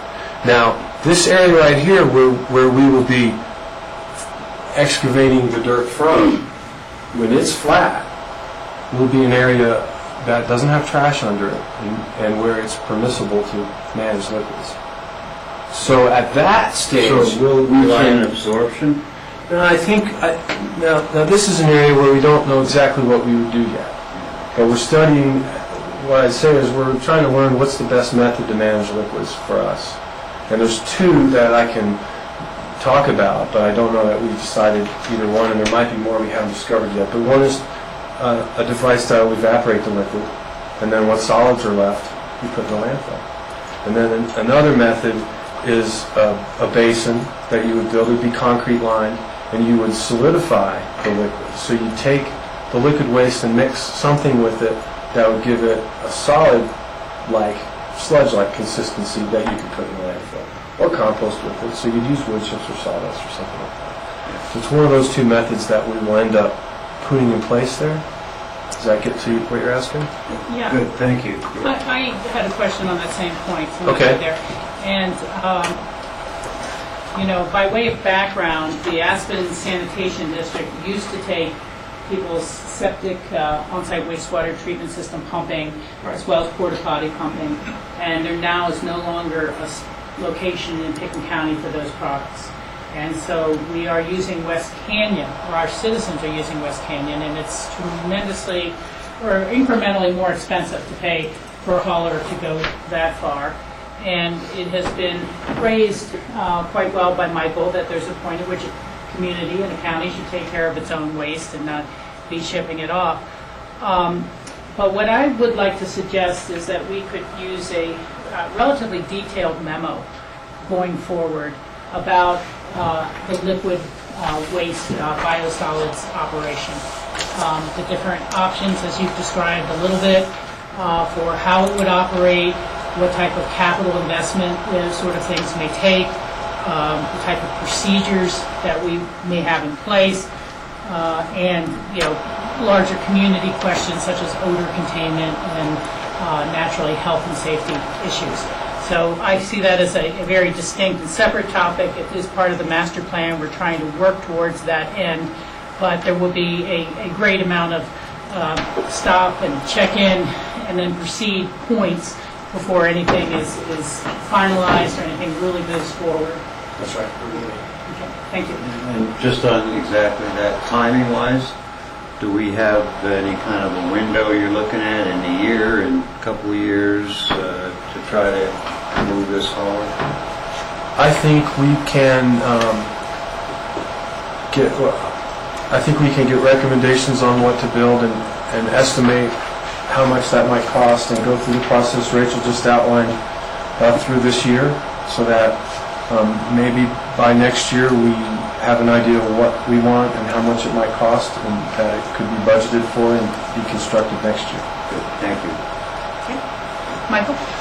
There's a third alternative, I brought it up to Chris's, which is to use the waste and combine it with whatever other waste to generate a gas to then feed into a fuel cell technology to produce electricity, which would either fund the operations, support the operations at the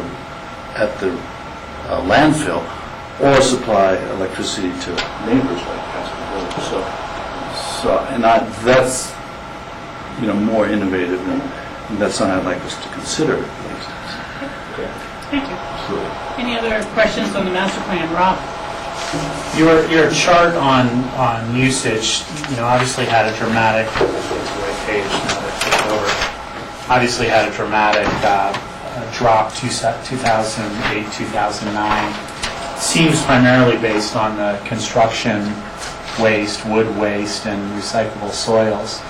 Were there other things that we have done over a time period to reduce landfill usage? I'm not sure I understand. Recycle programs. To extend the What capacity. are we actively doing to extend our capacity? Okay, I would point to all those programs. They're all diverse, not C&D, but the aggregate recovery is a diversionary program, about 100,000 cubic yards of soil recycled each year. We began in earnest about the year 2000 recycling soil. The composting program, another huge volume, probably on the order of 30,000 cubic yards diverted from landfill. That program's over a decade old also, and as you can see, there's a graph coming up that'll show you the wood diversion increases over time.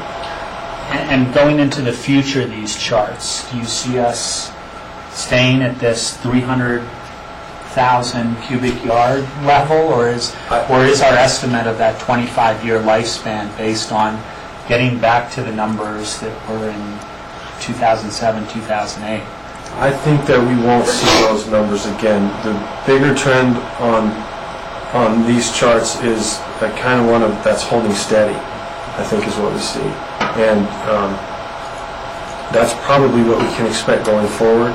And the estimate on the landfill lifespan is based on the most recent years. So about every other year, we do a really good look at how much time we think we have. So if we start to receive less than what is in the current, the immediate history, we might see the landfill expectancy go up just based on the fact that we're going to be taking less waste. But it is true that over the past about 10 years, we have implemented a few programs that have gone a long way towards diverting from the landfill. And I would also just take a moment to point out that with respect to C&D, although we don't divert a huge amount from the landfill, we recently implemented a management program to compact the waste much better, which also added to the lifespan. Basically, we grind the C&D before we pack it into the landfill. C&D is? Construction and demolition debris, thank you, I'm sorry.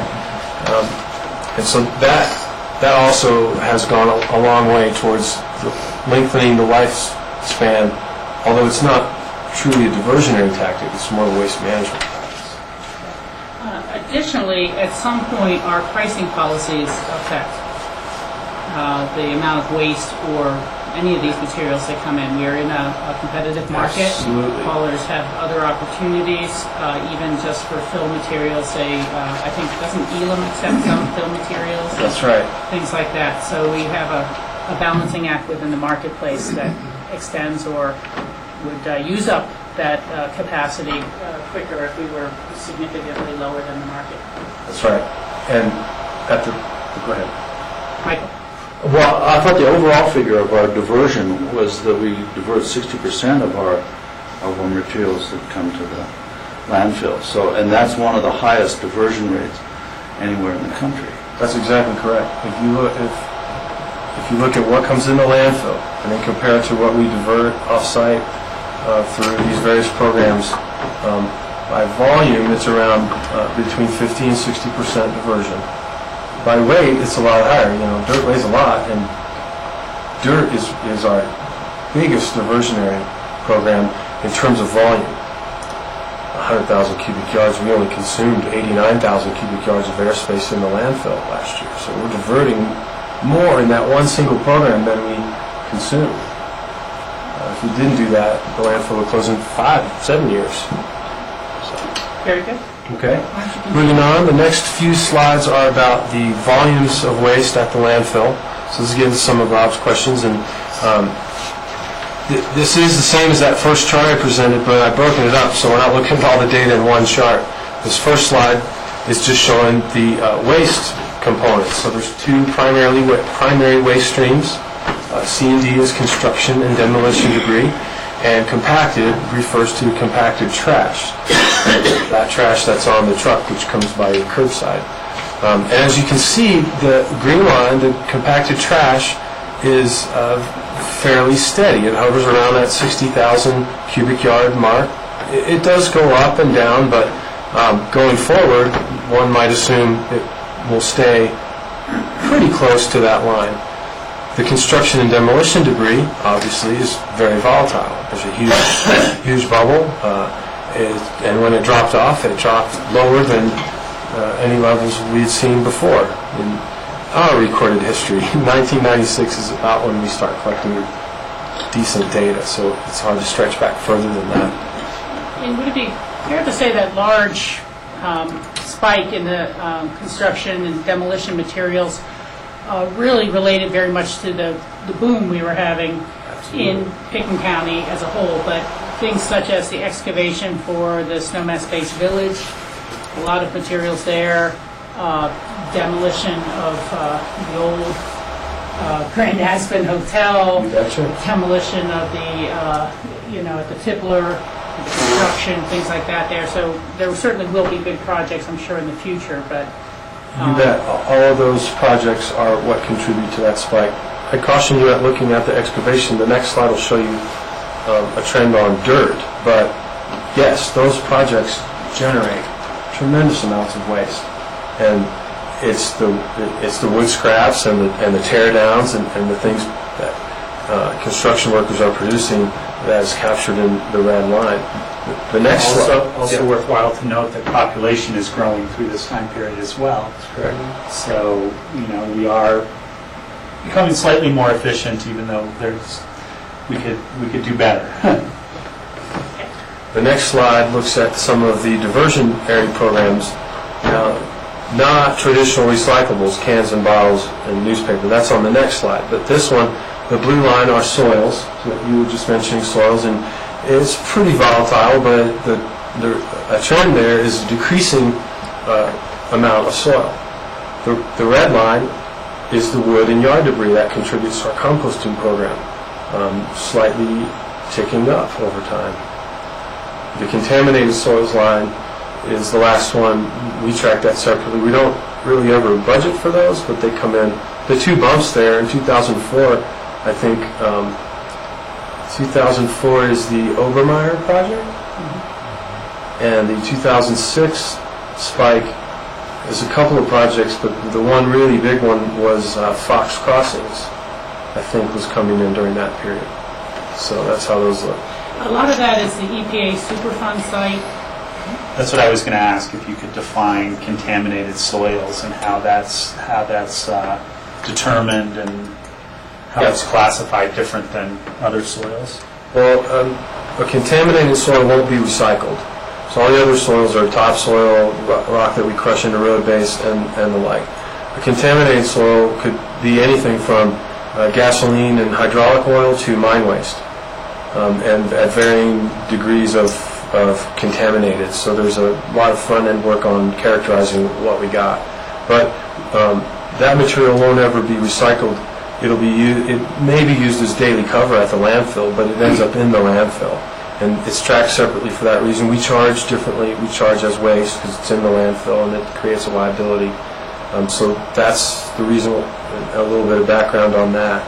The Superfund site, of course, Fox Crossings is part of the EPA's designated Superfund site.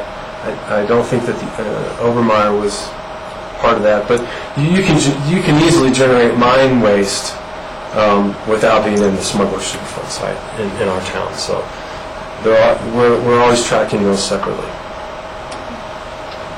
Okay. All right. And the next slide is the recycling volumes, which are generally increasing. And this relates to the financial discussion, which is next. Because that red line, which is commingled, that's the cans and bottles. The two largest expenses for our recycling program are tied to that line. When it increases, then about half of that material we pick up from our drop-off centers. So when it's increasing, we're making more trips at an expense. And we don't receive a revenue for that service. And then likewise, the material is brought to our recycling center at the landfill, and then we ship it to a sorting center, which currently is in Eagle, but it has been in Denver in the past, and that's our other significant expense. So when that line increases, your expense increases. The other two lines, cardboard and newspaper and magazines, there's a revenue associated with shipping those to market. Generally, they cover you get enough revenue from a truckload of cardboard to pay for the shipping of that cardboard and then some. So they're not a net expense to us as the commingle is. But now we're looking at really highly detailed level at each component of this program. But I just wanted to touch on that while we're looking at this slide, because that commingle line is directly related to a couple of expenses that we have. Was there a time when the commingle was closer to a break-even as well, based on the volatility of the marketplace? Yes, there was a time, and so you can get revenue back from these sorting centers, but the sorting center has to be operating at a profit in order to offer you something back. And if it's enough to offset your shipping, when we were shipping to Denver, it only ever barely made it. And then in recent history, it never made it. The cost to ship it was just too great, and it wasn't enough money in that. The Eagle County Recycling Center isn't offering a payback on those materials. They're working the kinks out of their new system. They'll get there, but so you're faced with a choice of waiting for them to become profitable and offer. In the meantime, you just go ahead and pay the expense to ship it there. A way you can get that revenue yourself is sort it yourself, which we're exploring the possibility of doing that. It would require a capital outlay to get the sorting equipment, probably on the order of $500,000. And with what's in our pile and the price of commodities today, we could probably see a net revenue of about $100,000 annually. So there's some money in that pile, but there's an expense to go get it. And at the risk of digressing too far, but I should tell you that we've applied for a grant in the amount of $420,000 to get some sorting equipment. And should we receive that grant, we'll know in June. Well, then we'll come back and talk about it and decide to do it. If we don't receive the grant, we still might want to decide to spend our own funds on that in order to be able to get the revenue from selling the commodities. Okay, and so as that starts to come forward, we could expect a very detailed memo on that as well, the type of staffing requirements necessary to run the equipment, Exactly. liabilities, and how you would see that proceeding. And building. And the building, the capital needs of a program like that. Exactly.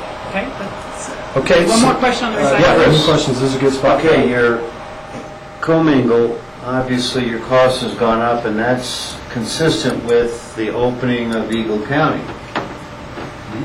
If we were going to still send them to Denver, they'd even be higher? This line wouldn't change, but our expense would be higher because our shipping distance would be greater. Oh, This is just showing, volumetric. Yeah. this is showing the amount of material coming to the landfill, Right. about half of which we haul ourselves from the drop-off centers. And some of those points on the graph may correlate with the city putting in their ordinance with the waste haulers that require that waste haulers pick up the recyclables as well, not as a separate add-on to the bill, and allow people who do recycle and sort to actually lower their trash bill, but at the very least, they are required to haul That's right. both materials. I think that ordinance began in 2007, am I right? So it does correlate there, the increase. Okay, then now we're going to shift gears to finances. And really the only slide I have on that is showing the... so this goes back to the original part of the presentation where I talked about our driving philosophies, and one of which is we've strived to get each program to stand on its own financially. And this is where we can see which ones are doing it and which ones are not.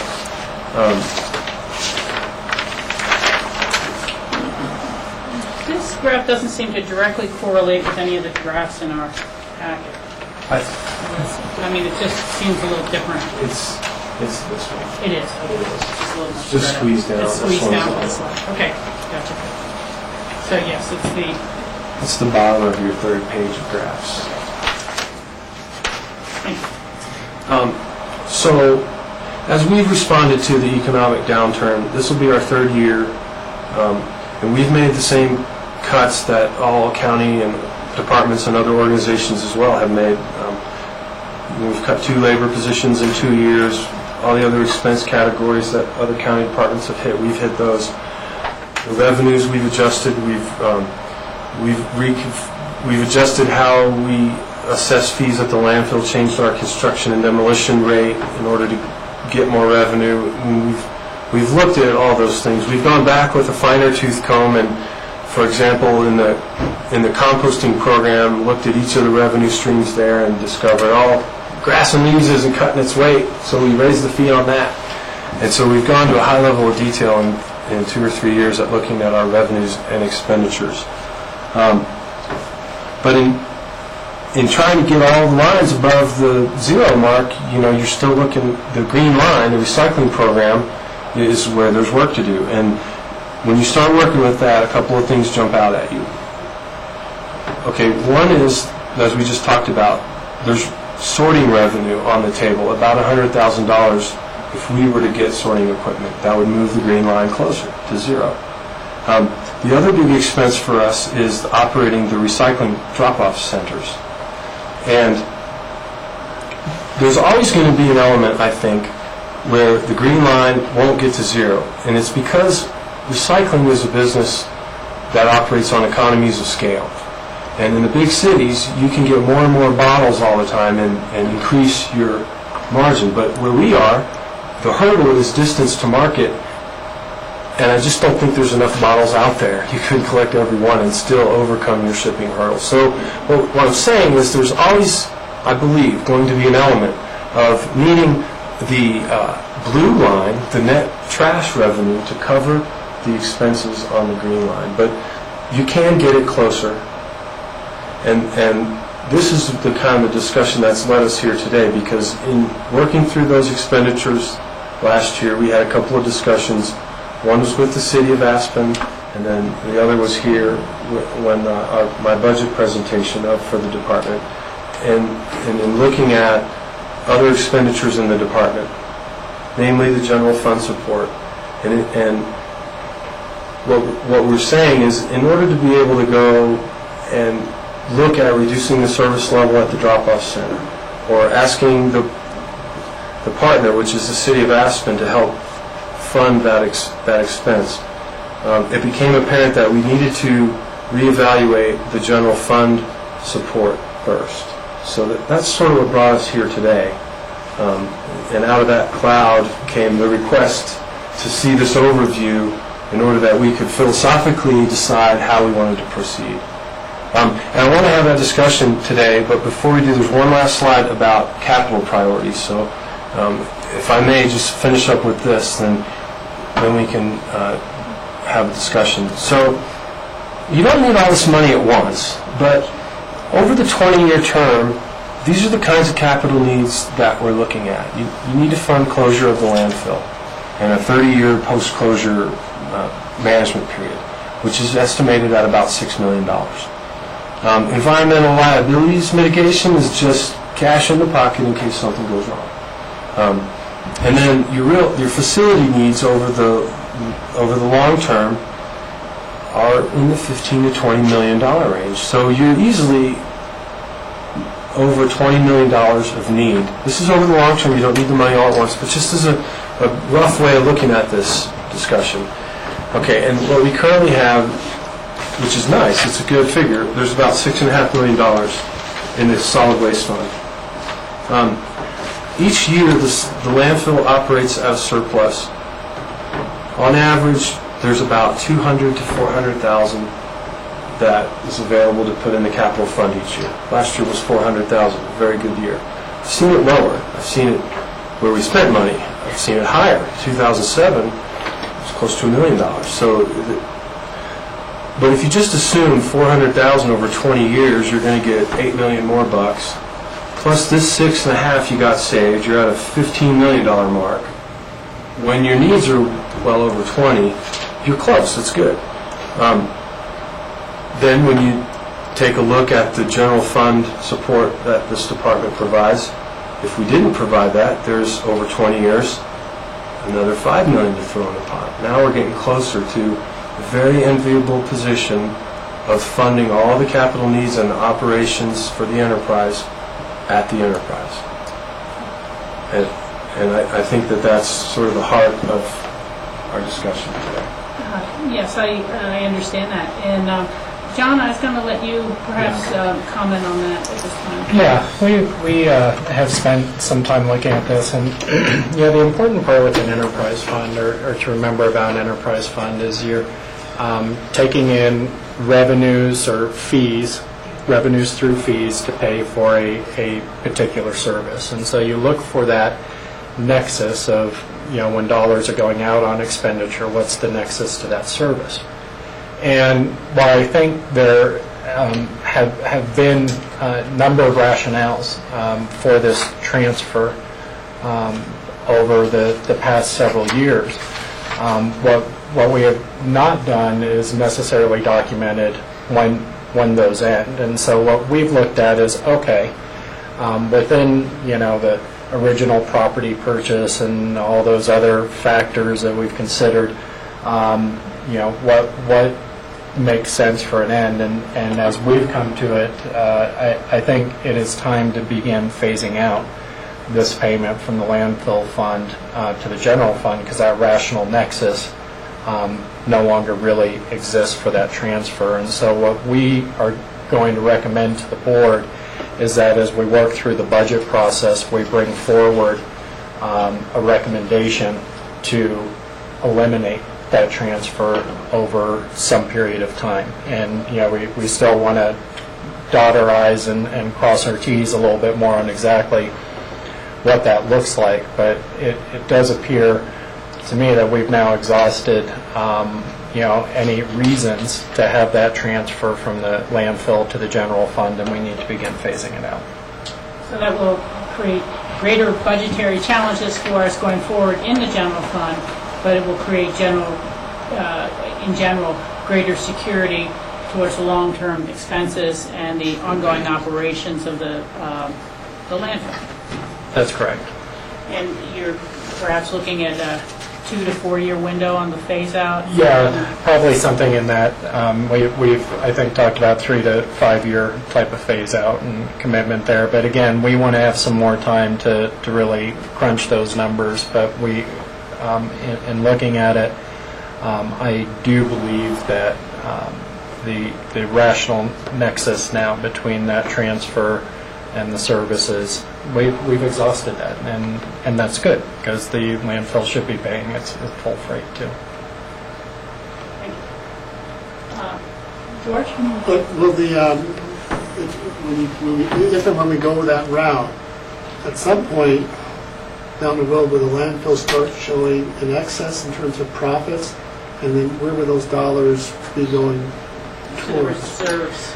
But I understand that, but if you do those reserves over the next 20, 25 years, you still may be generating more income than you'll actually need to cover those reserves, possibly.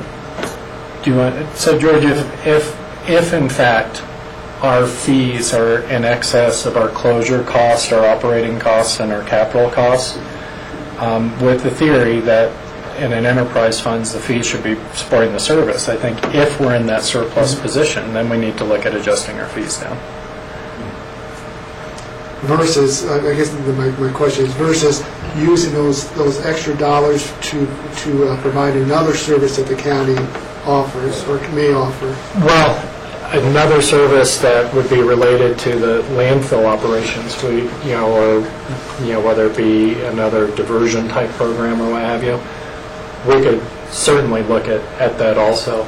But I think right now our projections are is that the fees are set about right to cover our operating, closure, and capital needs. And so we think we've got the fees set correctly, minus this transfer right now. Is that? I think that's right. Yeah, I would add too that the fees are not only set to cover the costs, but they're also set in relation to the marketplace, as Rachel alluded to. If you simply say, "Well, raise the fee to cover what you need plus this," then you're going to go past the competitive point, and we are in a competitive marketplace, and the trash companies can simply choose, "Well, I'll go to the next landfill down the road." If you put enough money on the table, they'll buy a new truck and go do that. So I think we're at the proper point in regard to both of those questions. So our goal would be to have saved somewhere between another $17 to $20 million before the closure of the landfill towards those capital needs. Some may be expended along the way, such as the liquid facility or the MRF or things like that. I think it'd be nice to do some sort of that longer-term projection, even if it was just a roadmap, and we knew you can't crystal ball the look out 20 years. If I would ask that one thing, and right now the landfill closure, post-closure, and environmental liabilities, those are our best estimates today. Now this is over a 20-year time frame.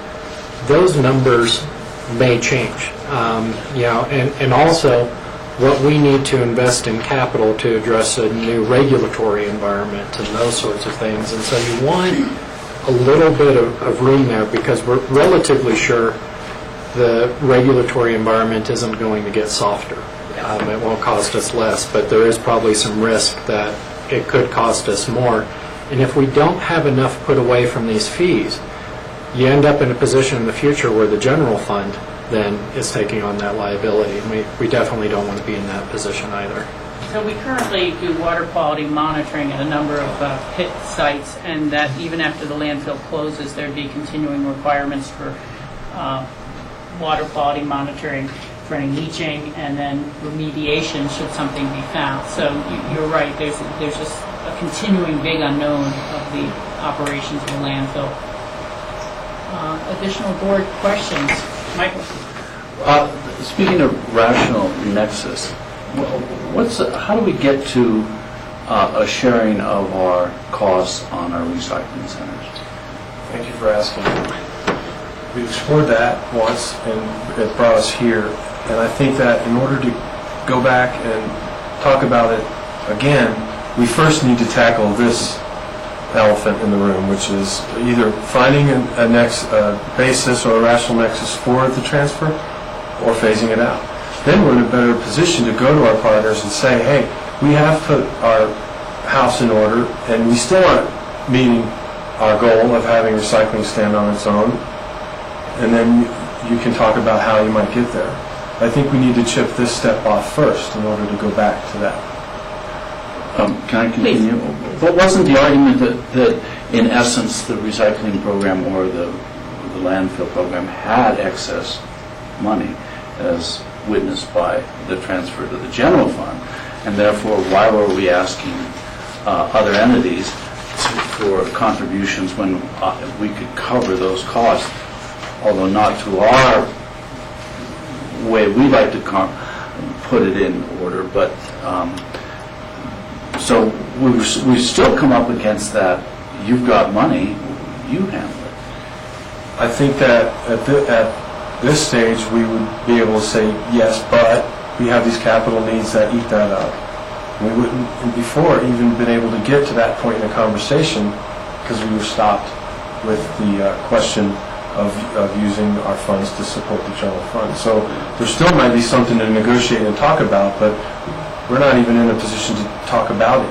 And well, until you've got this explanation of where these funds are projected to go, and that they're not projected to go into an endless support of essentially the transfer of this recycling. That's exactly so. But what's interesting to me at least is that the community at large supports recycling and supports the recycling centers. And then it's really a question of if that's the will of the community and we're doing our part, is there a fair part for the rest of the communities, meaning municipalities, to participate in that? And it evades me in how to make an appeal to those municipalities to participate as their citizens would like. One thing I thought to say, Michael, are you advocating netting out the transfer to general fund and going back to the municipalities sooner and asking them to participate in a recycling program that needs us? Well, I think, given that we have $500,000 below the line, right, that begs the question of, we have to, I think in any other department, if we had $500,000 below the line, we would be saying that's not sustainable. No matter what, it's not sustainable. And because this is more like a social morality problem for a lot of people. I mean, they view it as a social responsibility to recycle. Yeah. But for some reason, the municipalities don't view it as a responsibility to fund recycle, and simply say that we're on our way to making a justification for it. But I think the municipalities have to participate in it. So I would like to do it sooner than later. I think that you've raised an excellent point that's going to take a lot of further discussion among all of us about how best to frame that discussion. Because there's a lot of factors, and I know I can look at it just from one point of view sometimes, and I have to remind myself of the other factors. But at some level, the expense we pay on recycling is extending the life of the landfill. And so, whether it gets to a total break even or even a positive cash flow on there, you have to account at some level for the deferred cost of the extended life of the landfill. There's other issues that surround that. If I was putting on a municipal hat, I would be saying, well, I'm already paying X amount for my trash pickup fees. You're taking trash fees to have a positive cash flow here, and so I am paying for the recycling. I'm paying for it within my monthly trash fees. And then the city does have the trash ordinance that mandates and creates greater recycling participation, we've never put that burden on our trash haulers in the county, and that we might see more income flow and closer to that critical mass for a positive cash flow if we were to change our trash hauler ordinances within the county. And, at a very deep philosophical level, the slogan is supposed to be reduce, reuse, and recycle, not just recycle. And because we have a cost-free recycling program, people tend to say, hey, it's great to throw away 25 plastic bottles a day. It's all recycled, as opposed to using a metal water bottle and not using the 25 plastic bottles. And so at what point do we start to say there is a cost to recycling, and that the more you reduce your waste to begin with, the less cost there is in recycling?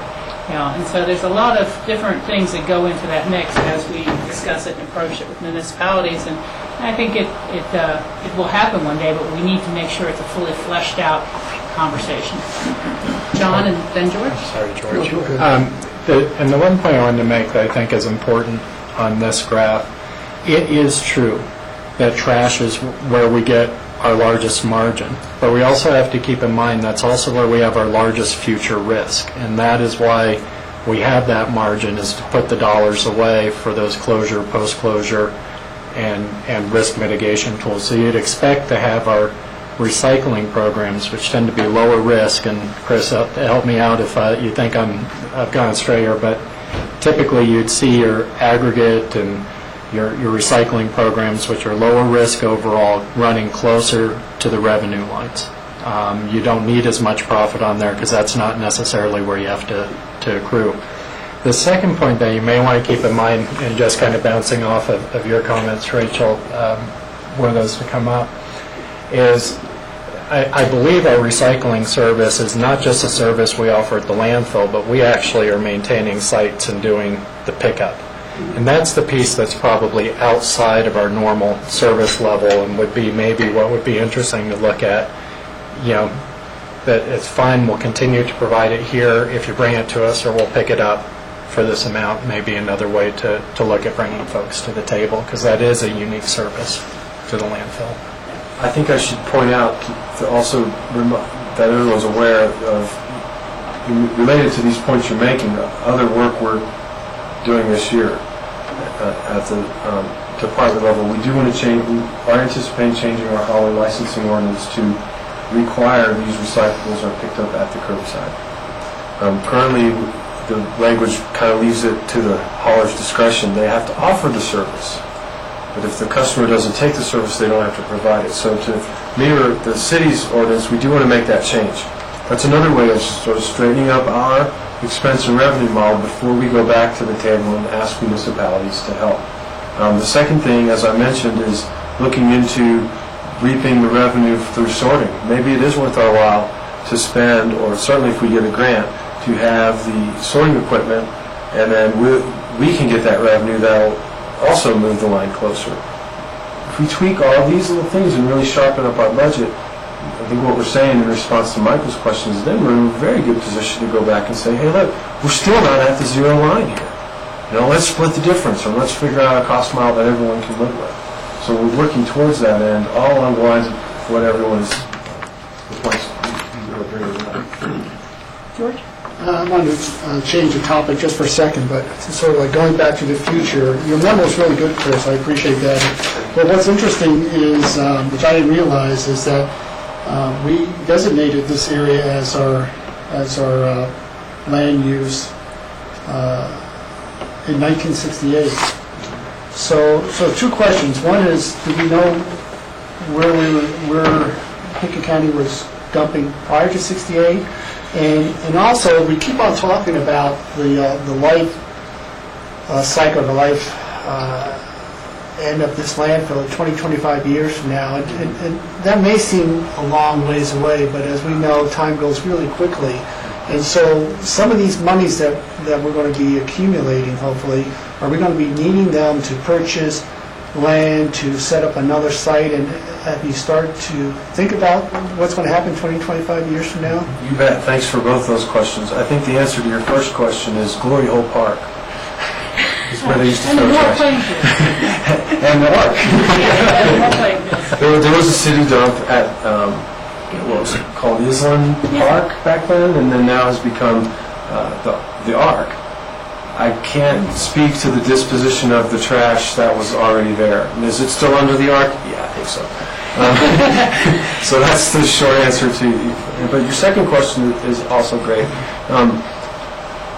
I believe, and since I've worked here, it's been generally assumed that the cost to purchase new property, permit it for landfill, including political costs, are just too great. That it's not even within the realm of possibility to expect a new location in Pitkin County to become a landfill. So what we've always looked forward to doing is having some other type of waste management at this site.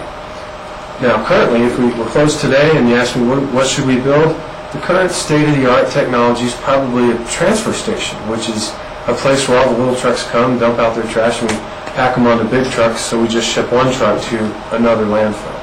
I would point out also in this discussion that between the Garfield County landfill in West Rifle and the Eagle County landfill in Walcott, well over 100 years of landfill airspace to go. So transfer station, moving the trash over there is not infeasible. It is feasible.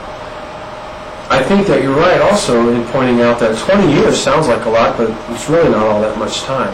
And however, it's between now and that time when we have a little bit of time to research and understand new technologies other than a transfer station.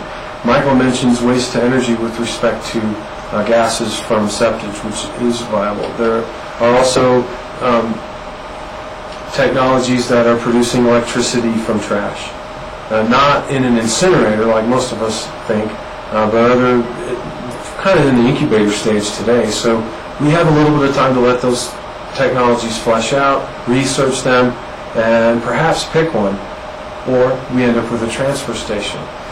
And then the final thing I would say is that as staff who are balancing our time to focus on these different priorities, I would tell you that currently I'm focused on achieving this master plan I presented, getting that operating area built on top of the final landfill where we can have our diversion programs living beyond the life of the landfill, move into that second phase, start, and then being able to really focus my time on discovering what is the best waste solution for us in the future. So you're right, there's not a lot of time. I think we have a little time. But I think the idea of permitting a whole new landfill somewhere else in the county is probably not feasible. We're getting a little closer to wrapping this up. Jack, you have a question or a comment? Yeah, several things. This is a completely appropriate conversation, timely and setting the stage for us to go to budget. I would lobby the rest of the board to limit the number of years we continue to take the 270,000 out, because under any scenario that I can see, and I don't have a spreadsheet, but at current rates of capital as shown, that's about $4 million we save, plus the 6 is 10. And if we ever got even to the peak of 500, we're about 15 minutes, we just don't break even under any scenario. And I like the suggestion of just doing a long-term, a spreadsheet, speculate, to document, because visually it will show that we need to change this policy ASAP, because it's very important, as we all know, and as everything we do is a balancing act internally as to meeting the needs and providing services. But this landfill obviously has to support itself.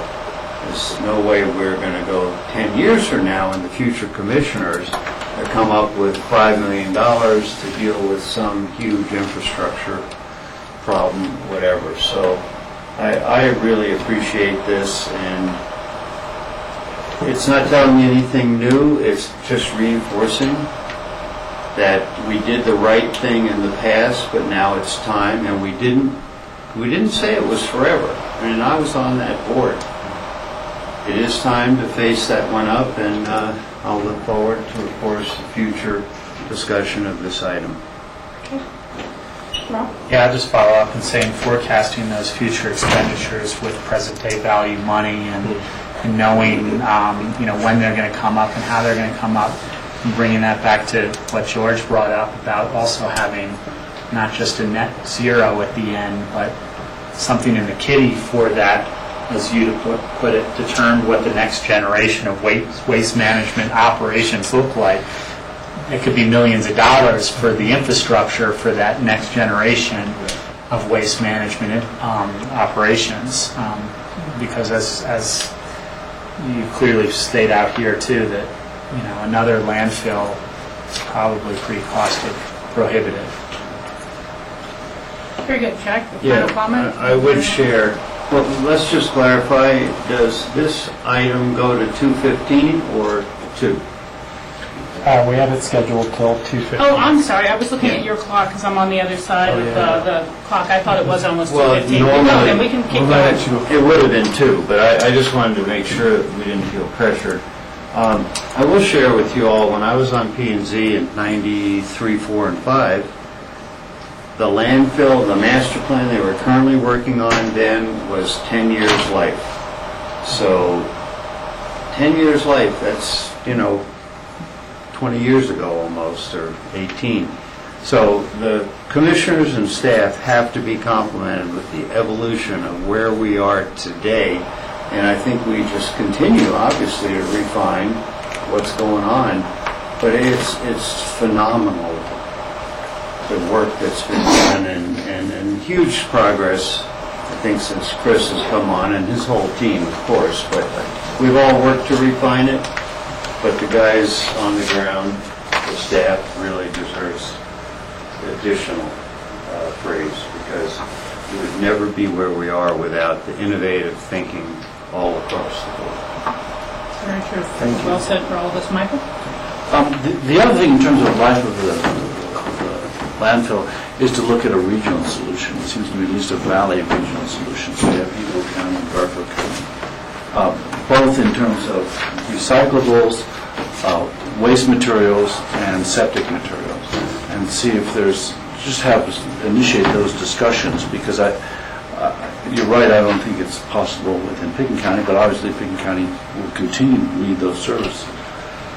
So I think that's something that you should talk to your counterparts about, and we should bring up in terms of our meetings with other jurisdictions and look at regional solutions. Just a little aside, I went out to the landfill a couple weeks ago. I had an old broken TV that I had to dispose of. And I was unaware, even as a county commissioner, that there's a $100 per Pickens County resident fund to get rid of some stuff and be able to dispose of stuff properly. And it's $100 a year, I believe. And Take a punch pass. that's right. They mark it off on the computer there, and they're very organized in where stuff can go, so that stuff does get disposed of properly, and that helps reduce our landfill as much as possible too. So Yeah, thanks for bringing that up. Can I touch on that for a moment? Because we used to have free dump day when all county residents were invited to come and dump anything. That's back when we called it a dump. It was a dump, and Wood Creek National Holiday. And then we evolved to a punch pass system where we eliminated the free dump day, and we issued a punch pass to each county resident, and that was very successful. It made it more convenient for residents, and it was good for 10 cubic yards, and we later revised it to 5, and then this year is the first year of our newest evolution of that benefit, which is now we just provide $100 credit to each household. And all you have to do is come to the landfill. You can even be delivering your first round of waste when you do it. Provide 2 forms of ID proving you're a county resident, and we will put you in our system, keep track of the credit for you, and then you have $100 to spend on bringing anything and taking anything. We sell topsoil and compost to mom and pop too. And so you're right, that is one of the great benefits that we're able to provide. And or are able to take advantage of. And what are two forms of ID? Obviously, we know a driver's license, but what else? Driver's license and a utility bill, for example. Very good. Thank you for that information. Any other comments, questions? Okay, Chris, you're off the hook for now. Thank you We have very a much. lot of follow-up direction. We'll be Perfect. seeing things later on, both during the budget and as they become ripe, discussions about other facility needs out there. Excuse me. Thank you. Second, I do have to take that. We're about to go into our memos of interest, so why don't we take a little 5-minute break and go on through that.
approximately 2:15 in the afternoon. We're moving on to our memos of interest, and the first item we will have up is the runway extension construction update. Take it away, sir. Thank you, Chair. I'm Jim Elwood. I'm the airport director. I apologize for the late arrival of the PowerPoint. We just thought it might be a little easier to follow the visuals, and some of the TV audience might also find some benefit from seeing it more plainly. As you know, the runway extension was approved last year, and we now have all the grant funds in place that we really need to get underway, and that was important from a timeline for us to be able to get done this spring, summer, and open it in October. So those project is now underway. Phase 1 includes some utility relocates, some hooking up of some of the water lines, and we'll kind of talk about what this project's about in a little more detail, and I'll try to go through these handful of slides promptly. One key that I know is of great interest to the community is that it does not change the wingspan limitation or the 100,000-pound landing limit. And I'm not quite sure how to change that Don't format. worry, it shows a fine on the grassroots screen, but Okay. not on ours. Well, I apologize to those of you in attendance today, but it does not change the wingspan limitation or the 100,000-pound aircraft weight limit that's been so important and key to our community. It does extend the runway 1,000 feet to the south, so that's toward the buttermilk end. It will be usable for takeoff purposes only, and that'll be for departures that head down valley to the north. The landing threshold, there was some questions periodically asked about what about airplanes that, those rare occasions where airplanes come over the top of the buttermilk or over the community in buttermilk ski area in particular. Those landing points for aircraft do not change in this project, so they will continue to be at the same elevation they've historically been. The runway extension really is only for takeoff purposes to the down valley direction. And of course, the upside of this work is that it provides the CRJ 700 aircraft, which is flown by SkyWest in United Colors, over an additional 13,000 seats that have historically not been available for sale to our community because of weight limits at our airport. Jim, very quickly, is there any advantage or extra opportunity for like a Frontier? I mean, we know that they have different operating thresholds, but will they also gain some seats?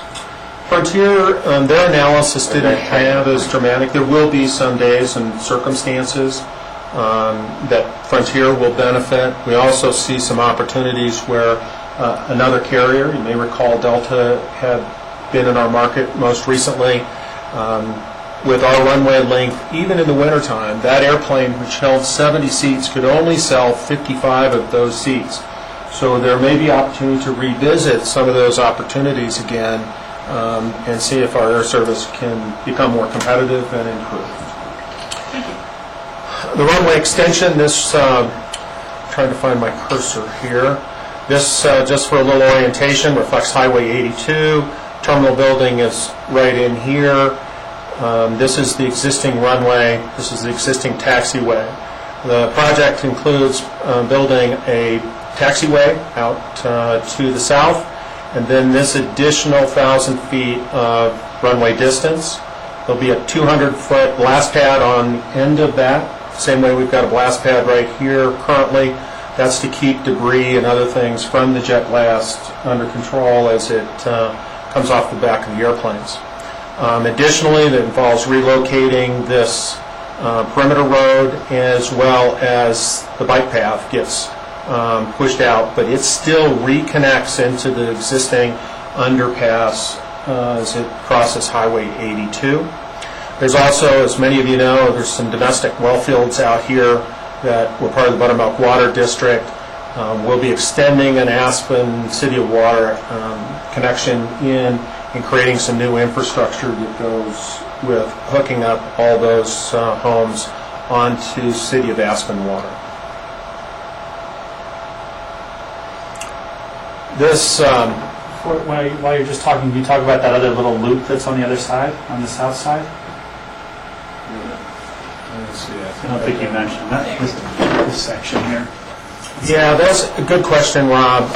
That was due to air traffic control. They were concerned that as airplanes were parked here on the taxiway, ready to take the runway and depart, that if an airplane, had some kind of issue on landing, and this airplane was sitting out here in this spot, they wanted to be able to taxi the airplane out of the way and back this direction.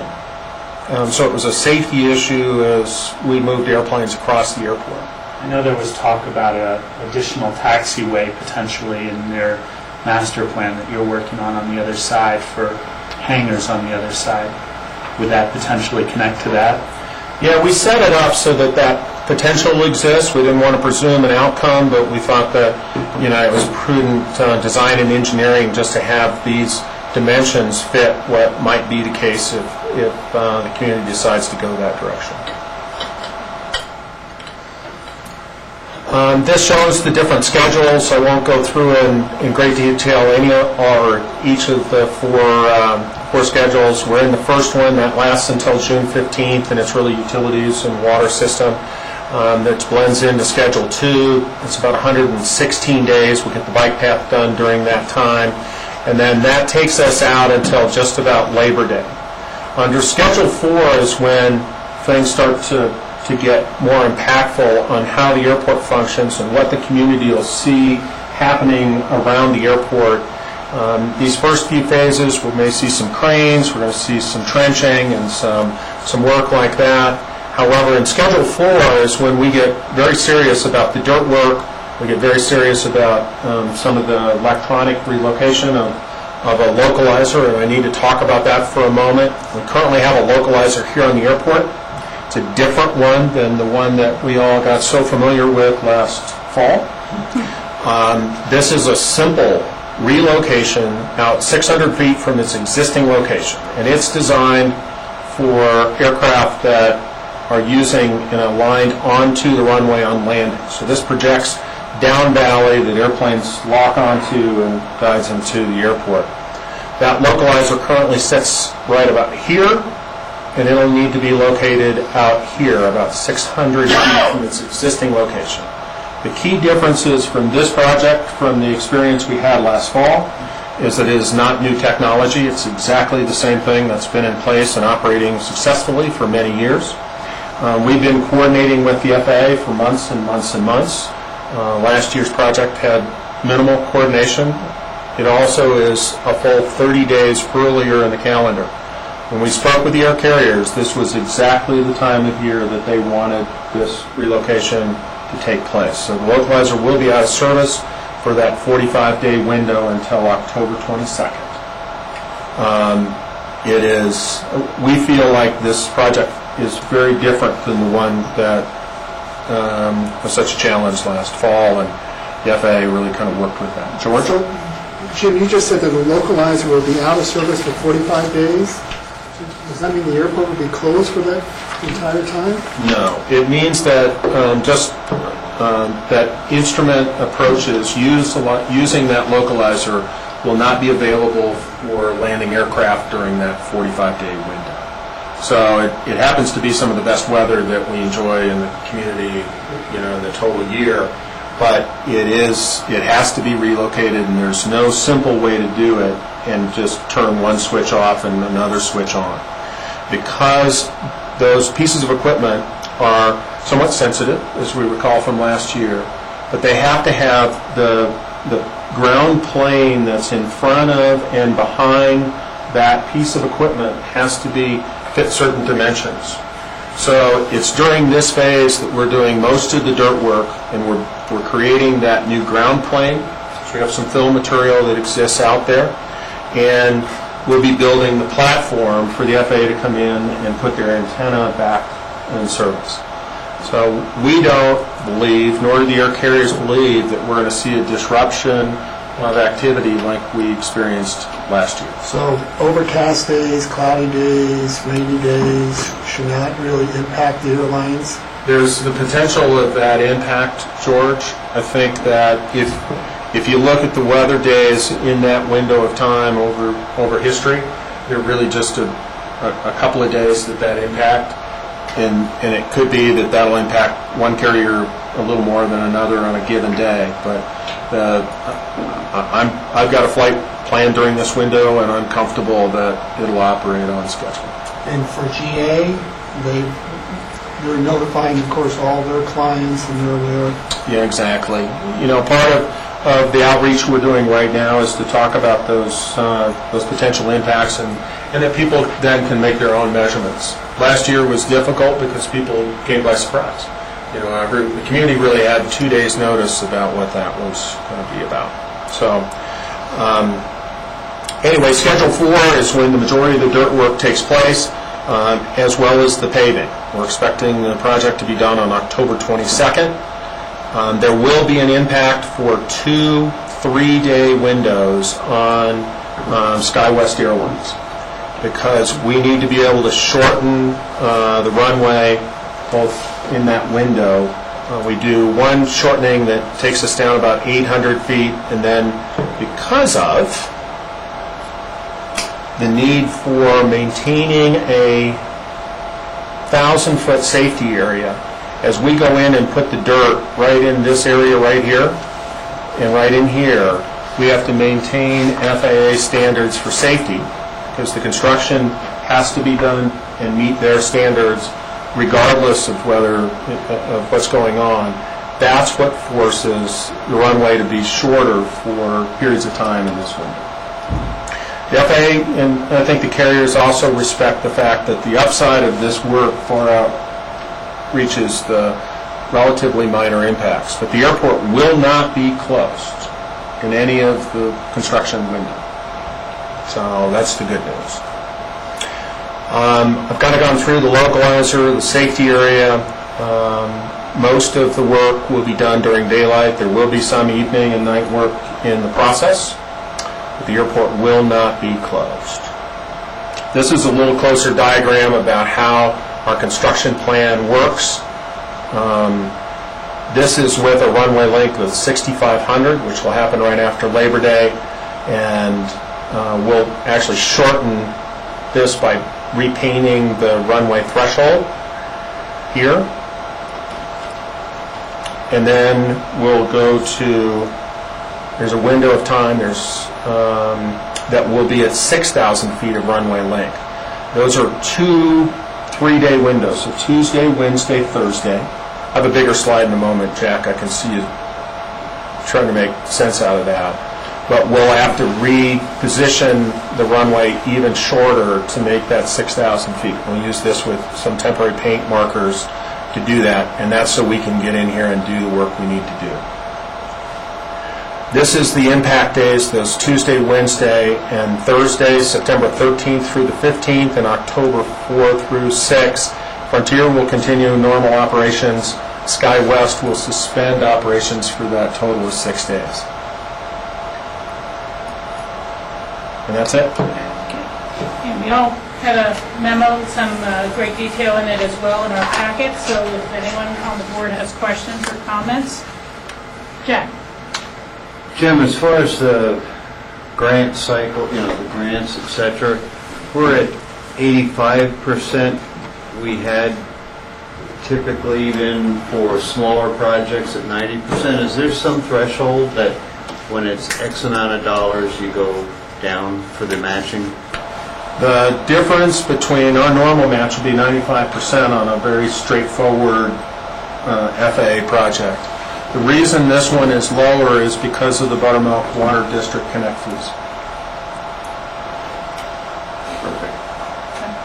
Great job. Additional questions? Comments? Well, keep us on track and keep us posted. And keep the public posted, even more importantly. Absolutely. We've got a communication plan. I'd encourage folks that are interested to visit www.aspenairportplanning.com. We'll keep regular postings there, plus the outreach to the community through newspaper ads and other things like that. Well, is your window for the paving such that you have some flexibility? Because a certain temperature. We believe that we carefully scripted this project and with great care. Historical data, et cetera. Exactly. And could we be thrown a curve along the way? I'm sure we probably will be. It's the nature of projects. But we feel pretty good that we've allocated the right quantities of time. Somewhat related to your question, Jack, but I'd like to get it out. One follow-up question I had from some folks when I talked about the 2 6-day windows where SkyWest won't fly, and they said, well, what if the weather's bad? What happens if, are those dates really solid? And the answer is, short of an extreme monsoon, we can work right through those days and accomplish what we need to accomplish. And where can people reach you, Jim, if they have further questions? By email, or how would they reach you? You bet. The two ways best to reach me would be by email at jim.elwood, ELWOOD, at co.pitkin.co.us. So jim.elwood at co.pitkin.co.us. Or they can call me directly at the office at 429-2851. I do want to do just a little call out to Dave Elaine, who will be serving as the project lead for Pitkin County on this. And Dave would have been here today, had another commitment, but Dave Elaine is another great resource, and he's available at 429-2853. 429-2853. Thank you very much. Appreciate it. I still don't see Nan here. Well, why don't we take a crack at it between John and I? Yeah, it's pretty straightforward. Yeah. John, why don't you step forward, and if there are no more PowerPoints today, I think there are no more PowerPoints today, so we can let's close that down. mind shutting and I them can take at our regular seats. John, do you mind hitting that? Twice. I think twice. There you go. You can close that computer too.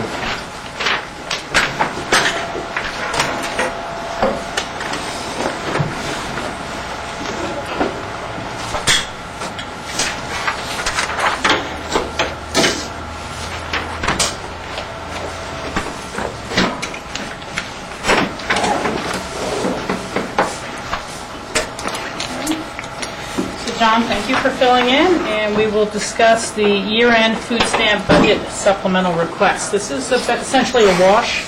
Yes, it is. John Redmond, Finance Director. We're here to talk about appropriating additional funds for food stamps. It's a federal pass-through.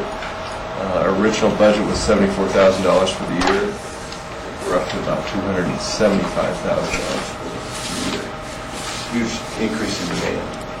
Eagle County does the administration of this program, so what we're just seeking is the appropriation of this additional $201,000. And can I clarify, Jen, this is for the 2010? That's correct. Budget year, not 2011 budget year. So this is a closeout number. And these are essentially pass-through dollars that we, in essence, don't have any control over, but to be in compliance with state law, we need to have appropriations sufficient to cover them. Correct. Okay. Other board questions on this? Rob? What did we budget this year for? That I don't know. That's a good question.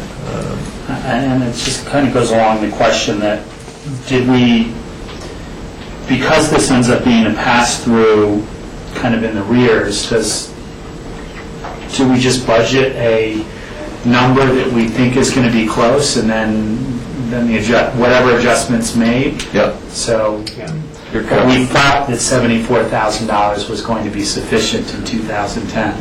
That's correct. And it clearly was grossly not sufficient. That's correct. We have had as a rate, we have had the highest rate of growth in these cases in the state. Now, our base is relatively low, obviously, compared to other counties, but our rate of growth has, well, you can see in the numbers. In 2008, we had 28 cases.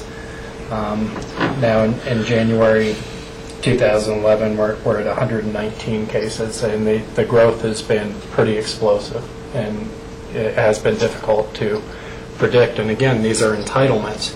And so people come in and get qualified, are given a qualification up to a certain amount, and then these dollars are spent basically on debit-type cards in the grocery store, and that's what's driving the expense right now. John, if citizens were interested and thought that they as a family might qualify because they're having difficult times at this time, how would they go about doing that? Who would they contact? Well, they would contact our Human Services Department. They'd go through a screening process for a qualification process. Eagle County staff is actually doing that for us, that qualification for us. And I unfortunately, Rachel, cannot remember the dates, but I do know they have some time that they're spending up here, and they're also available in the BOCC, the Eagle County Regional Office. So they would be able to look at the Picken County website. Yes, they could look at the Picken County website. Determine further information of when there's an intake officer who could assist them in filling out their forms or looking over the base requirements to see if they may qualify. To get the contact information, yeah. Thank you. Other board members, questions, comments? Just John? Well, just a comment that this is really, I mean, thank goodness we have this pass-through, but using the $8,809 as a average monthly, because it says January of '09, so I'm figuring that's an average. For '09, it was $106,000. So, you know, when you multiply by 12, so just in 1 year, huge. Yeah. Congress needs to be watching who, you know, hopefully this doesn't get cut. This is about food. It's pretty basic. Rob? I'm just curious, does anyone know from a federal standpoint where these funds come from and whether they're in jeopardy of running out or being limited, or? I think that I mean, if food everybody's... stamps are available through the Farm Bill, oddly enough. Food assistance comes through the Farm Bill, and that has been authorized at least for another couple years. There will be a new reauthorization. That's more of a 6-year spending program. I do not know if they are part of the current discussion about how much to trim back out from the federal government. I really don't. I mean, we will all get notice on that, and then the public will get notice of that. But even if they're not, if the bill is not being trimmed, you know, our usage is going up dramatically in our county. Yeah, it Who is. knows what's happening in other counties and other places. Yeah, no, you raise a good question, but we certainly haven't had any notification of a spending down or discontinuation or anything. John, if you want to elaborate. Food assistance claims across the state have been increasing by double digits nearly for all counties. Our case in terms of percent increases, very large, but even the large counties were experiencing 50, 60% increases. So as you would expect in the economy and with the employment situation that we've been experiencing nationally. Yeah, it may be worth noting that community members who would like to help their neighbors in need beyond what we're able to do here through these programs, there is a food bank down on the north of Mill Station, the lower side, kind of near the vacuum repair place. They're open on Tuesdays and Thursdays from 11 to 1 p.m. They always welcome donations. They particularly like things like rice, beans, canned goods, pastas, tomato sauces, spaghetti sauces. They will welcome donations of personal care items as well, certainly shampoo, toothpaste, laundry detergent, things like that. And anyone who's in need, even if it's just for a few days' worth of assistance, you are welcome to go down there and talk to them as well. So, thank you.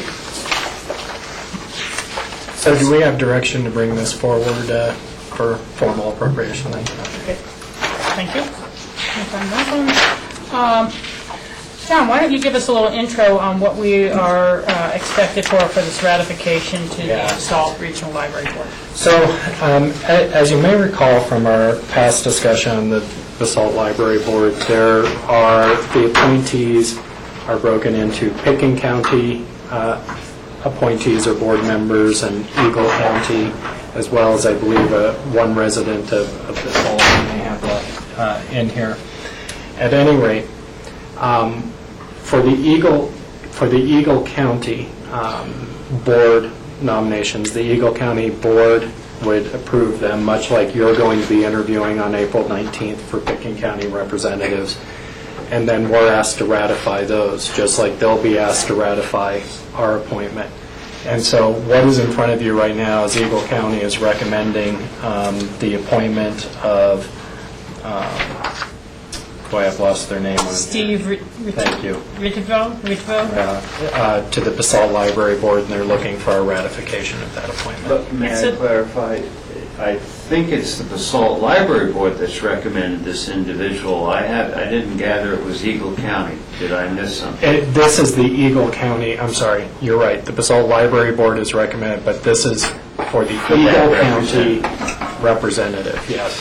What we have chosen to do for representatives coming from Pickens County is we will be interviewing those representatives on April 19th and making that appointment. Sorry about that. Yeah, you're right, Jack. Thank you for that correction. And all these additional resumes are just background of individuals who applied for the Eagle County seat. That's correct. They're not people we will be interviewing No. in the future. Well, Board, it seems to me that if the Basalt Library Board is recommending them to Eagle County and Eagle County has made their selection, we should really just ratify that and hopefully enjoy the same reciprocity with our recommended appointee as well. Is that direction? Jack, you have a comment? Well, this is the Eagle County appointment we're talking about. I would defer to the Eagle County Board of Commissioners, but I wouldn't want to support the Library Board's recommendation. There's a difference here now, and if I'm off base, let me know. But we are being asked by the Basalt Library Board to support a particular candidate out of 9. So my deference is, fine, thank you for the communication, but we defer to Eagle County on their appointments. And that's how I would leave it. I wouldn't support this, because that would be inconsistent with what we're doing. Okay. So just that we have reviewed the candidates for application, congratulate them all for applying, and we'll support the Eagle County Commissioners. We appreciate the information. Their application. Okay. Very good. That seems to be good And enough. 9, I mean, congratulations for 9 applicants. And I think we have at least 3 also so far. Great. Our next item in our memos of interest is a request from the Roaring Fork Outdoor Volunteers for a refund of their planning application fee for the That's correct. town-to-town event. This does not include any liquor license fees or anything else. What is our current contingency fund balance? Well, currently you have not spent anything out of your contingencies, so you have $10,000 that's left in the budget. Last year, you did approve 3 of these special event permit refunds to Project Sanctuary, the Komen Foundation, and the Child, I cannot pronounce this, Wapayapi Childhood Cancer Support Fund. I'm not quite sure. I'm sure that's at any rate. You have had a history of supporting these for nonprofits in the past. George? Yeah, I would support this. This not only was it a great event, but it also emphasizes another use for the Rio Grande Trail by letting people be aware of that tracks are set by Pickens County's open space and trails. So we're responsible for providing this service for the residents of the valley and beyond. And so it was an opportunity to highlight being able to utilize Rio Grande for Nordic skiing and celebrate it in a fashion where you could ski from town to town on set tracks. Again, the Pickens County's open space and trails overseas. So I would support that. Yeah. Jack, you have a comment? Yeah, would like to make sure, because I believe the board did come up with a policy relative to how to deal with funding these events, that we're consistent with that policy. Remember, Michael brought up some criteria, et cetera. We had a discussion and gave some direction, so let's just input it and see if it comes out. I'm sure it does, and I have nothing. I am actually struggling to think if we just discussed it or we did come up with written policy. I know it ran along the lines of it needs to be a nonprofit and it needs to benefit within the community, that it's not a national nonprofit who's come to hold a fundraiser or something like that. I think it's also important that we are explicit with our grant that it is a one-time allocation and it is not a indication of future refund of the grant. If we had 10 of these in a year, that would be, 3/4 of our contingency fund in 1 year and just in those items. So, it's past performance does not indicate future results, basically, type of scenario. We should make sure we're clear on that so people build it in their budgets appropriately. But can we just check and see if we did adopt that, or was that? We can check with by Susan and verbal Phyllis and see if we direction? ended up I kind of with thought we did. Anything written. I'm really But not I would sure. support it. I mean, long as that there is an understanding that the event can go on and you got to be sensitive to what's going on with wildlife, I absolutely support it. I support it. The only question I have is regarding to timing of this in relation to other events that might be making the same request, and whether or not there should be at the end of the year and you're looking at all our funds, or we use up our funds and people who do events later in the year, well, our fund is lower, so they don't get money. Yeah, well, we tend to be pretty cautious about stretching that contingency fund throughout the year. I think we closed out last year with either 2,000 or a little more that was then allocated, and we try to bear in mind the type of potential requests we may have coming forward. But we've never set an all-one date and compare them, but it's a valid point.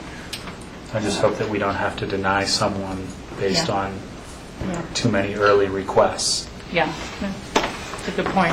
We haven't really run into problems with it yet. So does it seem to be general board consensus to grant this?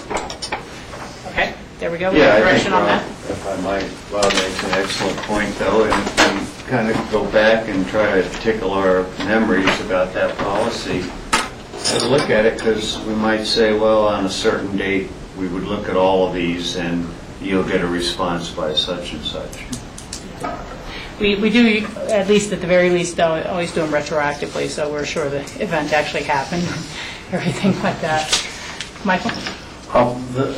One of the problems of doing it all together is that you essentially put these events in competition. So you're either going to approve them all, or you're going to say someone's more worthy than the other. How would you do that? Or you could do partial refunds. Partial refunds, potentially, too. If you get a lot of applicants, they all get 50%. Yeah. My only thought was that Roaring Fork Outdoor Volunteers is not going to go out of existence in the next 12 months, and whether they get the money this month or whether they get the money at the end of the year, it probably doesn't make much of a difference to Roaring Fork Outdoor Volunteers. For very tight nonprofits, I think it would affect the number of projects they plan for the summer. That they might have 625 or they might not. They have to hold it back in terms of the materials and the number of projects they plan.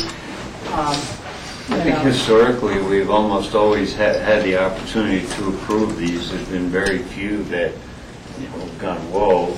Yeah. But, I think we should look at that whole policy, see if it does, in fact, exist more than a figment of my imagination.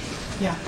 And we received a thank you letter from the Aspen Valley Medical Foundation for their contribution from the Healthy Community Fund of $20,000 in support of the Aspen Valley. So that's nice to see that acknowledged. I appreciate that. Appreciate the community's contribution to the community fund, which is really what makes it happen. We would now go to our future agendas. The only small thing I have is just to add on the page of Tuesday, April 12th, that there is going to be a CCI Public Lands discussion on Thursday, the 14th. That is related to Salazar's wildlands policy, and CCI is trying to see if they can find recommendations for better implementation and clarification of that policy without continuing what is a little bit of a rift between those who like the policy and those who don't like the policy. So that's just a very small, FYI type of change there. Would you suggest it gets noted here, though, because it is? That's all I'm saying. It's like, we're at the bottom of next Tuesday's work session page when it gets printed out. I guess it's really where it would belong. Did anyone else have additional? George?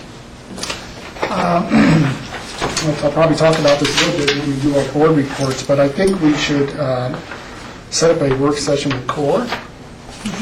There was a question that we didn't have an opportunity to talk about, and that was off-site rebate mitigation program. And so I talked to Nathan this morning, and he'd be happy to come in, give us an update, and have an opportunity for us to discuss the direction that we want to go in regarding that issue. And then the other work session I think we should try to set up is based on our last joint meeting with Open Space and Trails, is to have an exec session with, probably just with staff, with Dale, just to update us on potential future acquisitions. Okay, very good. Is the core one especially timely with deadlines coming up, just for John's scheduling purposes? Not necessarily. I mean, the core board has made a recommendation. It's just a question of whether we want to implement that this year or not. Okay. Rebates go for the entire year. Well, so the year is 3/4 of the way over. Okay. So we'll just let John talk with CORE and decide how and when to fit that in and what type of time we will need for the discussion. Additional comments on future agendas? Michael, George, Jack, anyone? Jack? Yeah, a couple things. Tuesday, April 26th, 1:30, we have a meeting with the FAB. Okay. I'm wondering about the practicality of that, looking at our memo that we had from the individual we interviewed earlier. We have no one on the board, with the exception of 2 individuals, one who hasn't decided whether he will reapply, and one that is wanting to apply, reapply as it were. So we have 8 individuals and only 2 people on the board, possibly a third. I'm wondering if it would make sense to try to continue, obviously we're going to continue to advertise anyway, but just delay this for a little bit. I know how it relates to budget, but when you don't even have enough bodies to form a quorum. Yeah, and the struggle there, Jack, is just what you laid out. Is this is where we start to develop some of our underlying assumptions, not necessarily where they're finalized. So we could I think maybe approach it one of 2 ways, Jack. I wonder if we use what we have on our financial advisory board to help advise us just on those underlying assumptions that we go in to our budget planning with, but maybe as we get more appointments and up to speed, we can bring them back for refinement before we start to finalize a proposed budget. With that, and just so I'm certainly flexible as to however we can use access to our volunteers and continue the momentum towards budget.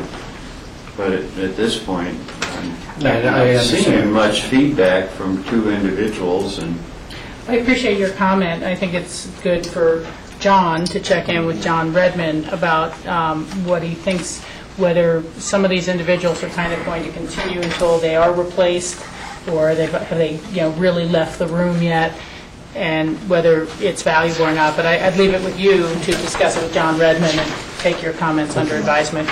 Yeah, At the very least, that's when we have our quarter our first quarter budget update, and whatever members are available from Financial Advisory Board, it'd be good to have them hear the budget update and where we are with that. Well, it's good just to bring them in, and that's the positive. Okay. There's only... And on that note, Board, when would we like to have a discussion about the individual we interviewed? I was assuming we do it under open discussion today, Oh, good. if people are comfortable Yeah. with that. Michael? I thought we were going to discuss, this was a matter of personnel, and we were going to discuss those kind of things in the executive session. Okay. I mean, if Yeah, I it's know, just a I know show what of you're saying. hands, we could do that, but if we're going to Yeah. actually discuss the person, then I'd rather have an executive session. Yeah, I agree with that. I am sorry if I didn't phrase that correctly. But I thought we'd try to get that under open discussion. Yeah, I would appreciate that, and I'd like you to ask the question, show of hands. And that we can all say, no, we don't want to do that, but I'm for that, Okay. show of hands. Well, maybe the moment's right. How many people would like to appoint, if it's by unanimous consent, to appoint Rudy to the Financial Advisory Board? Show of hands? Are we looking at both There boards? we go. Senior Services Board as well? Okay, very good. Now we can draw that up as a resolution for next Ms. week on Chairman. Wednesday. Thank you for your assistance, Jack. So we can have that on next Wednesday's regular agenda, and that in there today. I would really just want to point out, on the Tuesday, May 17th work session, I will not be able to attend. I've looked at the travel for the Western Interstate region of NACO, which is in May, and there's no way I can make the Wednesday meeting on time if I don't take Tuesday off to travel. So, Michael, that would put you in the chair seat for that meeting, unless you're planning on being out of town or something. We all would need to know about that. Jack? Yeah, and when I requested to speak, this was the second one that I was going to bring up. Okay, please. I would Anything like else? consideration of moving this meeting maybe to the next week or whatever, districting, and I've been through that as a commissioner. Oh, the redistricting? In 01. This is an important meeting, and I just received, because I chatted with Dwight, kind of an update of where they're at and the needs, and I would assume all of us read the article in the paper about the imbalance in population. So we're going to have to work through that, and I'd like to have Commissioner Richards present for that. Okay, well, If it possible. looks like the Tuesday, May 24th still has some time available. Maybe we could, I'll be out that You'll be out that week, okay. So, does anybody else know of a date that they're not going to be here? Well, we'll leave that to our manager to look to a rescheduling of an appropriate And time. possibly May 11th, given Dwight is working with Mary Lackner from GIS, et cetera. But if that meeting continues to be somewhat light, and it's very much in the future. The Wednesday, the 11th. Sure. The one thing I wanted to bring up related to that, and I do think it's good to make good use of our time with work session items on the regular meeting agendas if we don't have a lot of land use actions.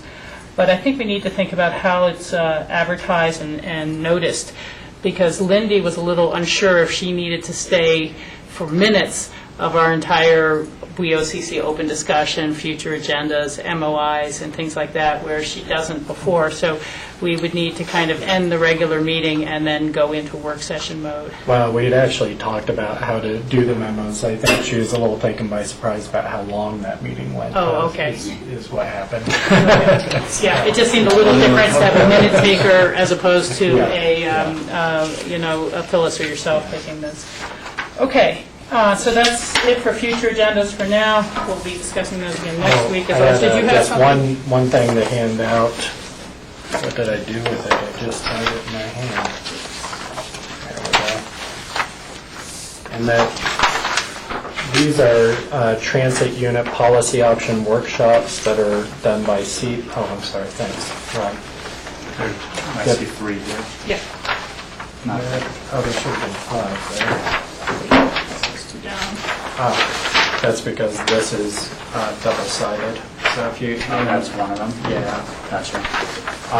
Perfect. Yeah, given Michael's and George's Those two both got one or no? Yeah, they did, I did.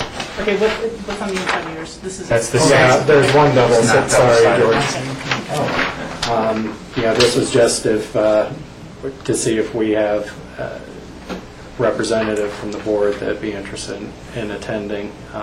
Yeah, Michael, I know, or George's involvement with RAFTA may be a natural fit for one of you two. Do we know anything more about? Don't know, it says more information to follow, so we just wanted to get it out to you so you could have it on your radar screens. Well, it's Tuesday, April 19th. We're not going to be able to have them there. I think we just sent, personally, I think we sent, from my point of view, sent somebody from, a staff member from RAFTA. Yeah. But, Okay. Okay. Just so you Just guys wanted you to know, be aware of make it. sure the rest aware, okay?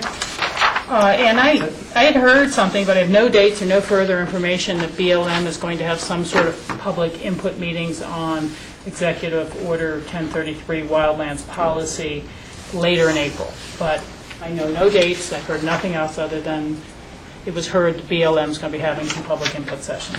Is that Salazar's order, 3310? 3310, I had it reversed, yeah. And so once I know those dates or hear anything, or if anybody else hears anything before me, please let us all know what those dates are. So we now have finished future agenda items. With a little bit of board indulgence, I would ask that we see if our manager has any open discussion items before going into board reports. Actually, don't have any. Okay, very Should I good. have any? Not that I'm aware of. I did want to have you reconfirm with John Ely, and you can get back to us next week, of what materials we all need to have looked at for the upcoming Celestial hearing in May. I know there's a larger public record that we all need to look at, but we had been requested earlier, do we want each of us to get a 500-page copy of that, or will we have one in the read box for us all to look through? Then we each naturally will have our full copy of whatever comments and rebuttals are coming from the various sides for the actual hearing. But I just want to make sure we're keeping on track as we get closer and closer to that date. Did any board members have any open discussion items? Jack? Yeah, a couple things. It's very positive that at times we do take advantage of both the opportunity and the necessity to communicate with our federal representatives. We got a nice letter from Robert R. Abbey from the Department of Interior thanking us for our support for 3310. So we got some positive feedback, and the same happened with I believe the EPA, and when George was chair at that time, and that's relative, of course, to water quality, etc. And certainly this is still an undecided area between federal agencies and the Supreme Court, etc. But it's important, I think, we weigh in on such things, and certainly we can always work hard, as we did, for example, in the Planned Parenthood letter, to modify and get our full board support. So I think I would compliment the board on the hard work that it took to get that done as an example. Some of these are easier, but I think it was very positive. Also, and really I'm bringing up just some items, a letter from Terry McShane, paramedic, and relative to what happened at Aspen Highlands, and John Armstrong certainly should be complimented for his role in kind of taking under his wing the child of an individual who suffered a medical problem at walking, I guess, up to the Highlands Bowl there. And hats off to you, John. Thank you. And of course, all those who serve in the capacity of our medical and volunteers, mountain rescue, everyone. But this was really nice to get this letter. Yeah, very good. Any other open discussion? Kath? Do other board members have open discussion? May I ask a question? We did receive a letter from the Woody Creek Caucus. how are we going to approach that? Because I thought as a board, we gave direction to staff to go ahead and further that design and purchase of the bridge. So how should we, what message should we send? Because I think the caucus deserves a response. I don't know. George? Do we know, is that going to go back to open space and trails for the discussion for their board now with this new information? Well, right now, I believe the Woody Creek Caucus and Woody Creek Planning Commission has met on this, and they have some additional questions. And so the Open Space and Trails staff right now is working to answer some of those additional questions. I think before given this new information, before moving forward with the project, and depending on, I guess, the outcomes of those discussions, staff is going to work with it, I think, another week or so, and maybe possibly bring back the same recommendation or a different recommendation. But given this new input, we wanted to spend a little bit of extra time. And staff has met with the caucus to try to identify exactly what those concerns are so we don't have miscommunication here.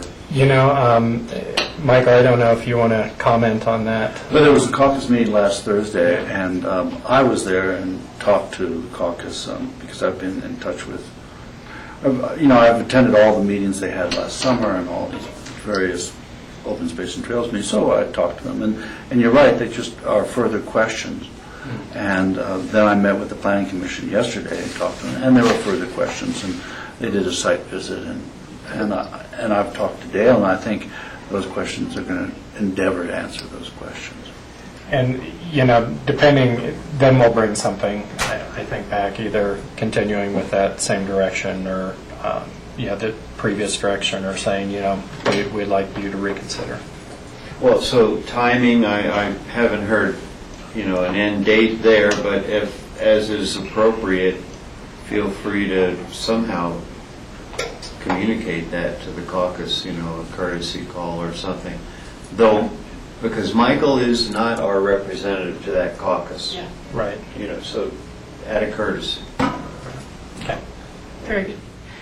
Other board members have open discussion items? Okay. I would bring up the CCI. Yeah, that's a good one. The summer conference, typically Rachel and I either both go, one of us, or another commissioner. I certainly am willing and able to go as is appropriate, but other commissioners have been always welcome, and usually it's only been a couple. Yeah, So- to try to keep expenses down, I try to only attend one of the two in the year, so I did go in December. I was not planning on going to this one. I do think it's important to have some attendance, as many as would like to as well, certainly, but at the very least, I'd really appreciate if you could go, Jack, because you have a history with the issues. There still is kind of a bit of a background concern about whether the organization is becoming more partisan and more splintered. Is that affecting its effectiveness? I tried to have a couple of conversations with people across the aisles towards the end of the DC trip about how I think that we have so much more in common than we have that separates us. We should try to focus on those items. So I know that some are trying to hopefully bring that up and use the summer conference as a chance to clear the air on some things and talk about directions going forward. So if you can attend, and certainly if others like you, Rob, would like to get into the swing of things there, feel free to do so.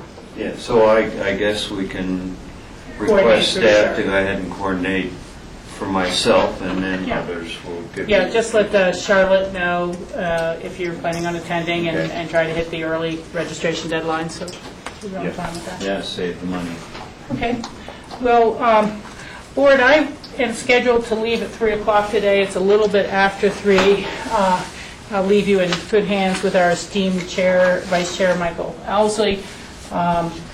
It'll make it a little shorter for board reports since I won't be here. I should give everyone a little bit of free time. I'll say briefly that I did attend the Club 20 spring meeting. It was very good. We had Governor Hickenlooper attend, who spoke to the lunch meeting. It was, I think, the first time I remember someone speaking to that group who didn't have any questions from the audience. He covered so much ground so quickly. There's a lot of enthusiasm about that. The Club 20 did end up taking a position in support of the bill that we had opposed that would change the makeup of the Oil and Gas Commission in Colorado. And let's see if I get my briefcase over there. I really tried at the executive board level there to say, you know, let's not use our credibility up on this bill. It's not going anywhere. Peace has been made. CCI is unanimously on board with Pickens County in terms of opposing the makeup of the change of the group. It was a little gratifying to see the Grand Junction Sentinel come out with the same editorial to say that this bill was just a waste of time, was a sop to industry, and was trying to stir up the same old fears. Somehow environmental regulation had crushed production, and to see a very conservative newspaper like that come out with the same positions Pickens County, I thought was pretty good. There was a lot of kind of broader discussion. And we had a really great meeting with all the new, not all, but I'd say 5 of the key new cabinet members from Governor Hickenlooper's staff. It's really neat to see the geographic makeup of how many of his representatives are Western Slope or rural Coloradans and not in the Denver metro area. So John Salazar was there, the new head of Department of Natural Resources was there, the new Greaves Brown, Department of Local Affairs, Don Hunt, the new director of CDOT, and a really great roundtable discussion of what they see. And as much as anything, folks, it's all about budgets. It's all about shrinking budgets. It's all about doing less with less, basically, and finding what are the reasonable ways to do less. There certainly is some discussion about the potential merger of the Division of Wildlife with Colorado Parks. People are particularly concerned that DOW is self-funded. It is funded primarily through hunting fees and licensing, and that the parks, Colorado State Park System always loses money, and is it a kind of form of a raid on funds, and will hunters' fees starting to be diverted into keeping open recreational parks. Department of Natural Resources was fairly clear that, you know, you can hunt in most of the state parks, and people's visitation for most of the state parks is either for hunting, fishing purposes, as well as recreation. So they saw a little bit of a natural marriage there, but there really is concern, I'd say, from Colorado's outdoors perspective about how this is going to happen. It is going to happen. The train has already left the station, I'd say. It's what the transition team will do over the few years. Al White was also there with tourism. He's head of the Department of Tourism now, and he particularly said that they're trying to work out a better marriage between tourism and Division of Wildlife, because the out-of-state hunter's tag is worth a lot more in revenue and promotes those sort of values in Colorado, helps communities. And so I just saw, in particular, a breaking down of the silos between departments, so there could be more communication, more how can our agency help your agency, how can we do things more effectively. Just a lot of real positive things coming out of that. I also did have an opportunity to meet briefly with Helen Hanks, who is the new Colorado head of the Bureau of Land Management, and express, again, our support for the wild lands policies and helping them with future implementation of that. But it's been a good contact to have met with her and you know, express that Pickens County has both support and concerns with how BLM administers their policies. With that, and I hate to do it in this sort of manner, I'm going to give the grassroots audience a heads up. I am going to Grand Junction to see the outcomes of the Grand Junction City Council race this evening. My son Jacob is running for one of those seats, and I really want to take a half minute to thank the community for the support that they had given Jacob 10 years ago, 12 years ago, in a very difficult family time. And that for me personally and for our family, to have seen him overcome his own mistakes and to graduate from Mesa State College, to go on to work with the homeless, and now to have taken this brave plunge, regardless of what the outcome is just very deeply moving to our family, and we really appreciate the friendship, the support, and I know he has expressed that himself down there in his race and to individuals up here, but to believe in someone when they have fallen down or fallen short, and it allows them to get up and get running again, and it really means a lot. Thanks, everyone. Good luck. Thank you. Yep, good luck to Jacob as We'll see what happens. candidate, and hopefully Stranger things have happened. Thank you all. And thank you, Michael, for taking over. Sure, Richard. Good luck to her.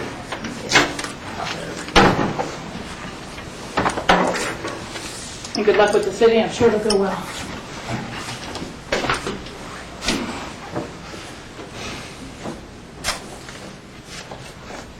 So are we still at our board meeting reports? Or Board membership. board membership report? Rob? Yes, Northwest Cog. I went on the 24th of March to Granby. Never been up in that neck of the woods. Absolutely beautiful up there. I'll start by saying that. They've got a beautiful area up there. Some highlights to our meeting. One of the big highlights was working on a cooperative purchase policy with the 5 counties involved with Northwest Cog. They did a study that showed through the roads and bridge departments of the 5 counties and a bunch of the municipalities that are involved with Northwest Cog that there was a variance of 33% on average on products that were bought in bulk with the same sizes and that sort of stuff, things like gravel, snowplow blades, those sorts of things. So they're working together to get through the legal aspects so that they can do some cooperative purchasing and really save a lot of these counties that buy a lot of that stuff in bulk down the road. The other thing that we spent a lot of our discussion time on was the governor's bottom-up economic development plan. I'll first start by saying, those of you watching on our Aspen-Picken County website, in the very center of the home page, there's a link to our economic development plan survey. It's 12 questions. It takes about 30 seconds to fill out. If anybody out there would go and fill it out, there is another category if you find that there isn't an answer that best fits what you feel represents you in that economic development survey. We're looking to get that information to the governor. There's also a meeting. We are going to put together 5 goals that, with some background on those goals, that can help our economic development here in Picken County, and that's going to come from the counties up to the state level. They're going to bring all that together. The meeting is tomorrow between 11 and 1 in the City Council's office, in the City Council's chambers. So if you'd like to attend and kind of listen in to what we're doing there, that should be interesting. The other thing, they've kind of wrapped up their SEDS process for the Northwest Cog, and they just wanted Picken County to kind of look over their final draft to make sure that we're not missing anything. And I think a link went out to that last week you sent out. So if any of the other board members would just take a look at it to make sure that there isn't anything in that economic development SEDS report that Northwest Cog put together. They just wanted an extra eyes put over it. That was pretty much the extent of our meeting, besides some logistical administration stuff. You do have rural and remote? Yeah, there's a meeting at the end of the month for rural resort workforce on the 21st that I'm going to be attending, and that's really the first connection that I'll be having with them, so I'll follow up after that meeting. Okay, thanks, Rob. Core, George? Yeah, a couple of things. First, City Councilman Steve Skadron will be the chair of CORE this coming year. The bulk of the meeting we talked about was the issue of the ability for someone to take advantage of an off-site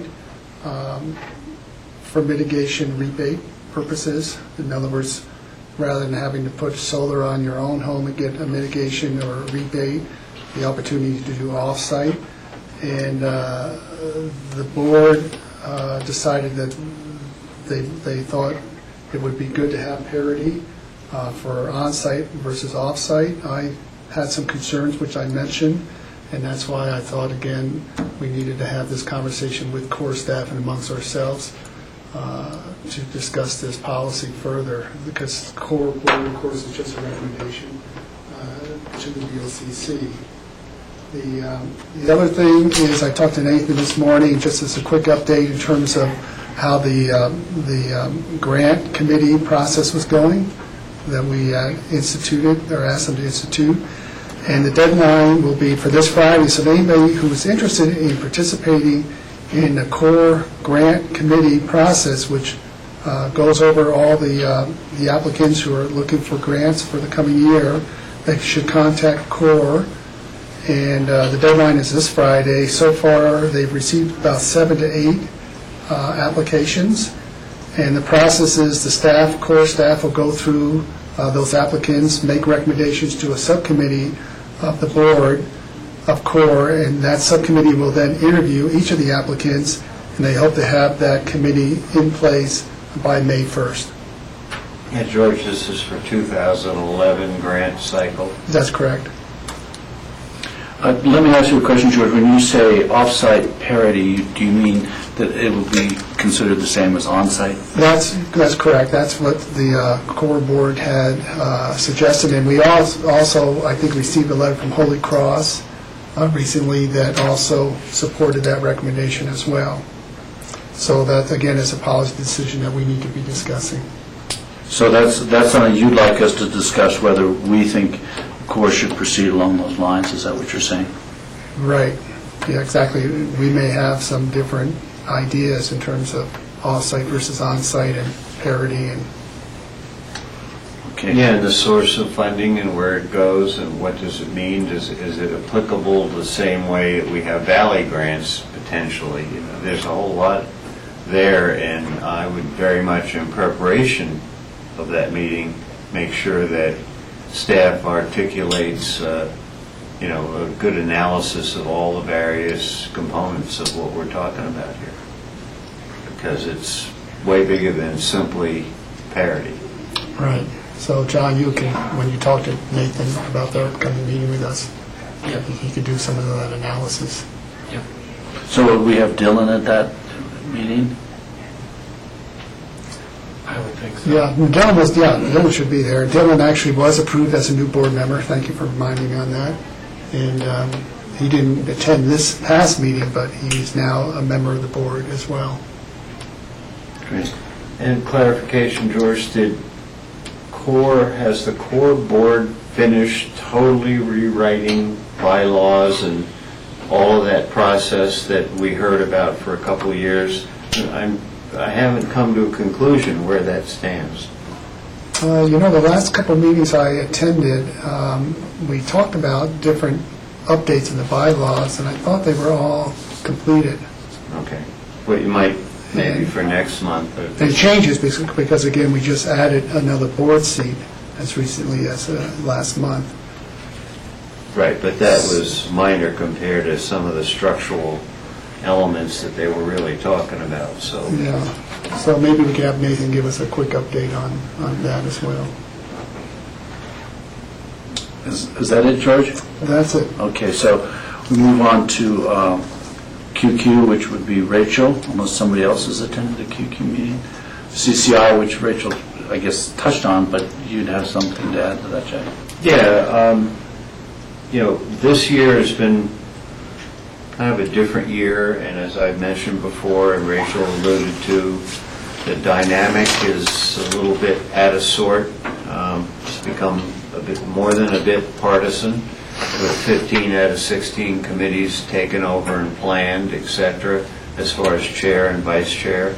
So that's been grating on a number of people's nerves, to the point that, there's even boards of county commissioners that are wondering if they're going to continue with CCI. So think it is appropriate that when we go to summer conference, we really air this out in some way, both in personal conversations and, as the greater organization.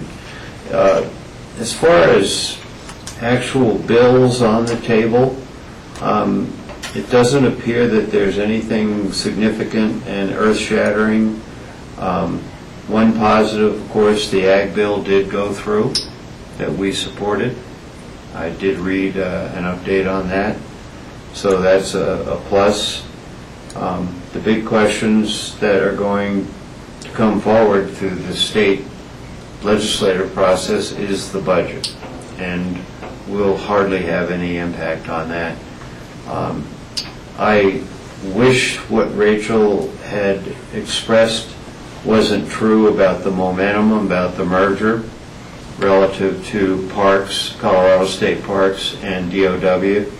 I brought that up at our last meeting. There wasn't a bill at that time, and we pretty much agreed that there really needs to be lines of distinction between the DOW commission, the board, like, for example, that Dorothea sits on, and the Parks Commission. There still needs to be some identities, separate identities, and there is concern, as I expressed, Rachel reiterated, concerning where's the money coming from. Really, is this a raid just on the funds? And will DOW, and that's really a lot of our concern, and there was agreement from the ag community, which is a real positive, obviously, because they have, impacts also relative to animals getting in over fences and all that. But the real key here is, are we going to possibly neuter DOW, because already politically constrained about what they can do and how they can interact with land use applications, for example. Well, what is the real future here? And we're going to have to just weigh in. Does the board have any, without in-depth analysis and feedback, because we did not even have a bill, have any general comments that Rachel and I might bring back? Is there concern by the board? Because we just spoke from the top of our head, and with our previous support of DOW, we're in that camp. Well, just from a very general point of view, in terms of merger of various agencies, the last sort of merger that I can recall was the Homeland Security, and I'm not sure that was viewed to a large degree as money saving and communications and stuff. And the analysis now of it is that it's been largely unsuccessful, or at least sort of an uber bureaucracy rather than a streamlining of all these agencies. So I can't see that the parks and DOW have much affinity whatsoever, except they have field agents, I suppose. But that's about it. And I think they're completely different. The management of wildlife and the management of parks couldn't be more You don't want to domesticate the animals. Yeah, I just don't see that it would save money. I mean, if I could see that it saved money, I could support it, but the merging of various bureaucracies rarely, in my experience, saves money. But any other comment? Well, factually, it's been suggested, and that's how I'll put it, suggested that, there's 28 positions they'll save, etc. And then in the same breath, what I've read, they say, and we'll ask those positions who are going to be eliminated how to save money. There's a real contradiction here about what they're talking about. We're going to eliminate positions, but then we're going to take feedback from them, etc. We'll continue to express concern about this issue and see if we can at least moderate it. Dorothea did forward us a letter about the merger and a request to make sure this restructuring goes along certain lines, that it doesn't really eliminate DOW's ability to do what we think is their mission. Yeah, we have a good relationship with the DOW, now the Colorado state parks, I can't, can you, is there one in Picken County? No, but I know that the town manager in Basalt serves on that board as well. Oh, the parks. Of the parks. Yeah, so we'll just be aware of it. Really, that it hasn't been a heavy year for legislation. You know, even our more pro-oil and gas development friends like the commissioner from Weld County did not support the Senate bill to redefine the membership for the Oil and Gas Commission because they know it's going nowhere. So that's it on my update. Okay. Club 20 would be, Rachel, CRRTB? That's the Colorado Roundtable. Roundtable. And I did not go to that last meeting. So Colorado Basin. Colorado, yeah, it's Colorado Roundtable Basin. Okay, so we don't have a report on that. Ruapa and Accra, and to be quite honest with you, I attended all of these meetings. My recollection of them is kind of fuzzy. But the Ruapa meeting was successful because we had a quorum, and that was nice.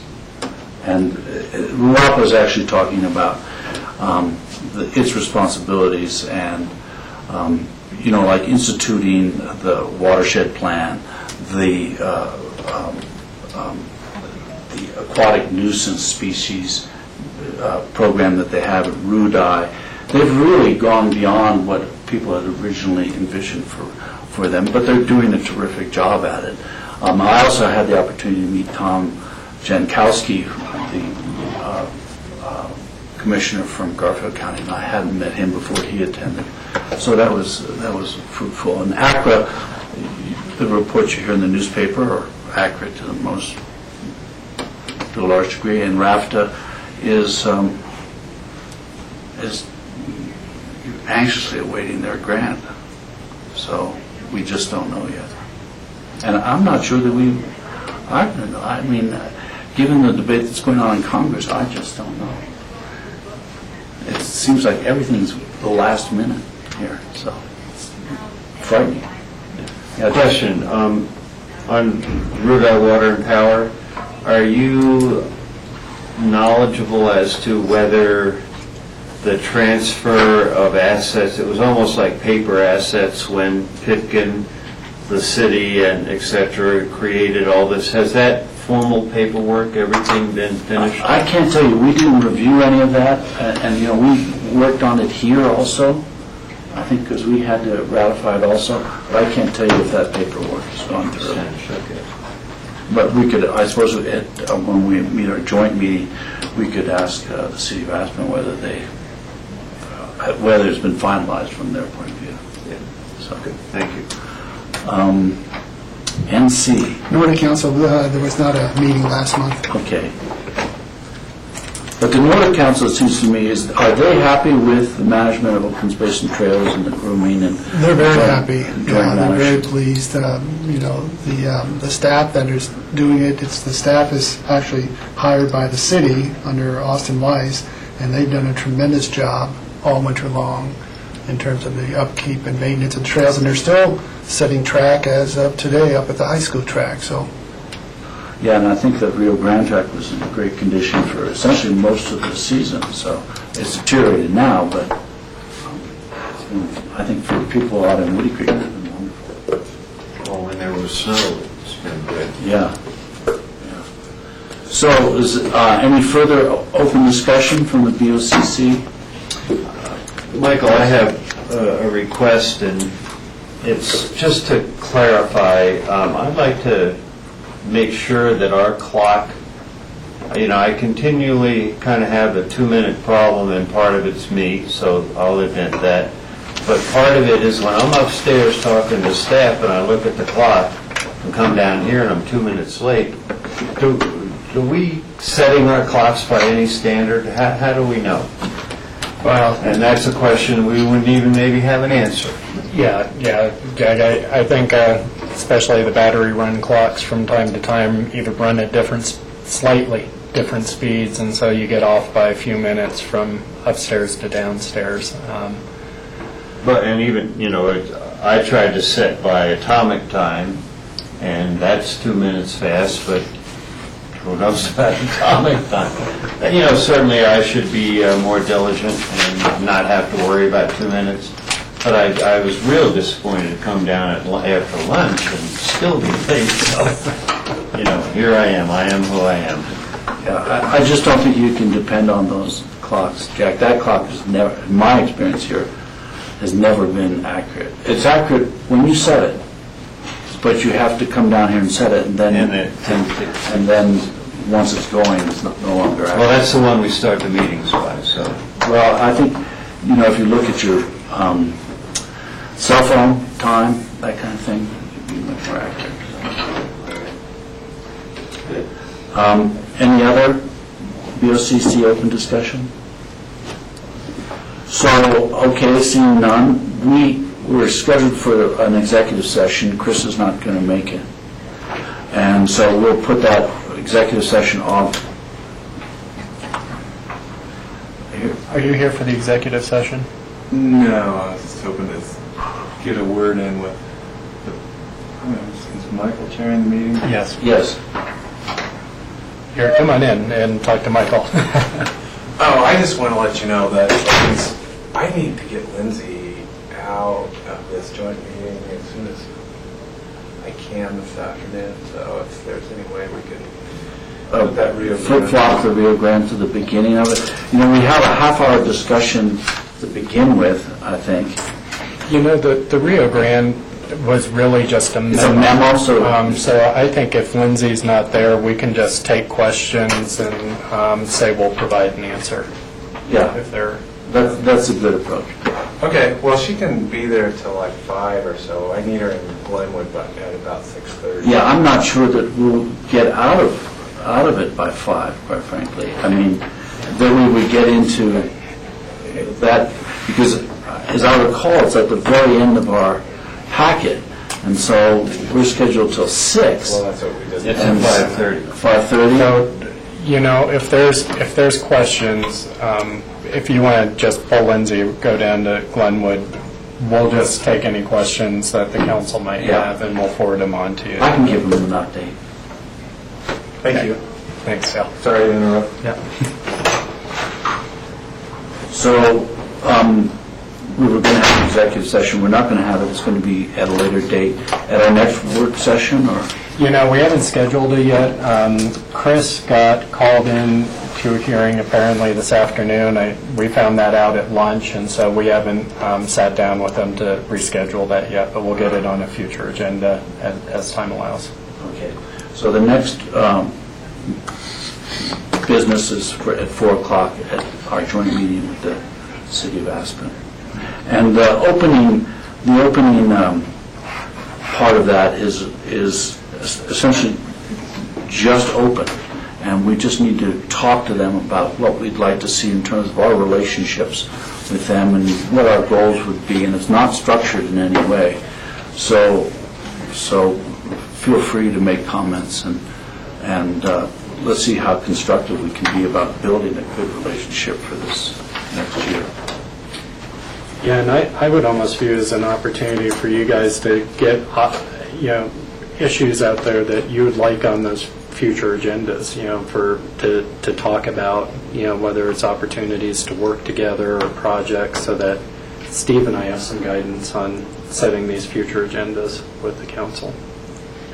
Did anyone have the opportunity to go to Friday's ski day lunch? Yeah, I did, and John was up there, and it was great. And I'll probably mention it this afternoon, but the entire city council was there, which I was very impressed with. And I was there for the BOCC, and Jason, I can't think of his last name, was there from Town of Snowmass.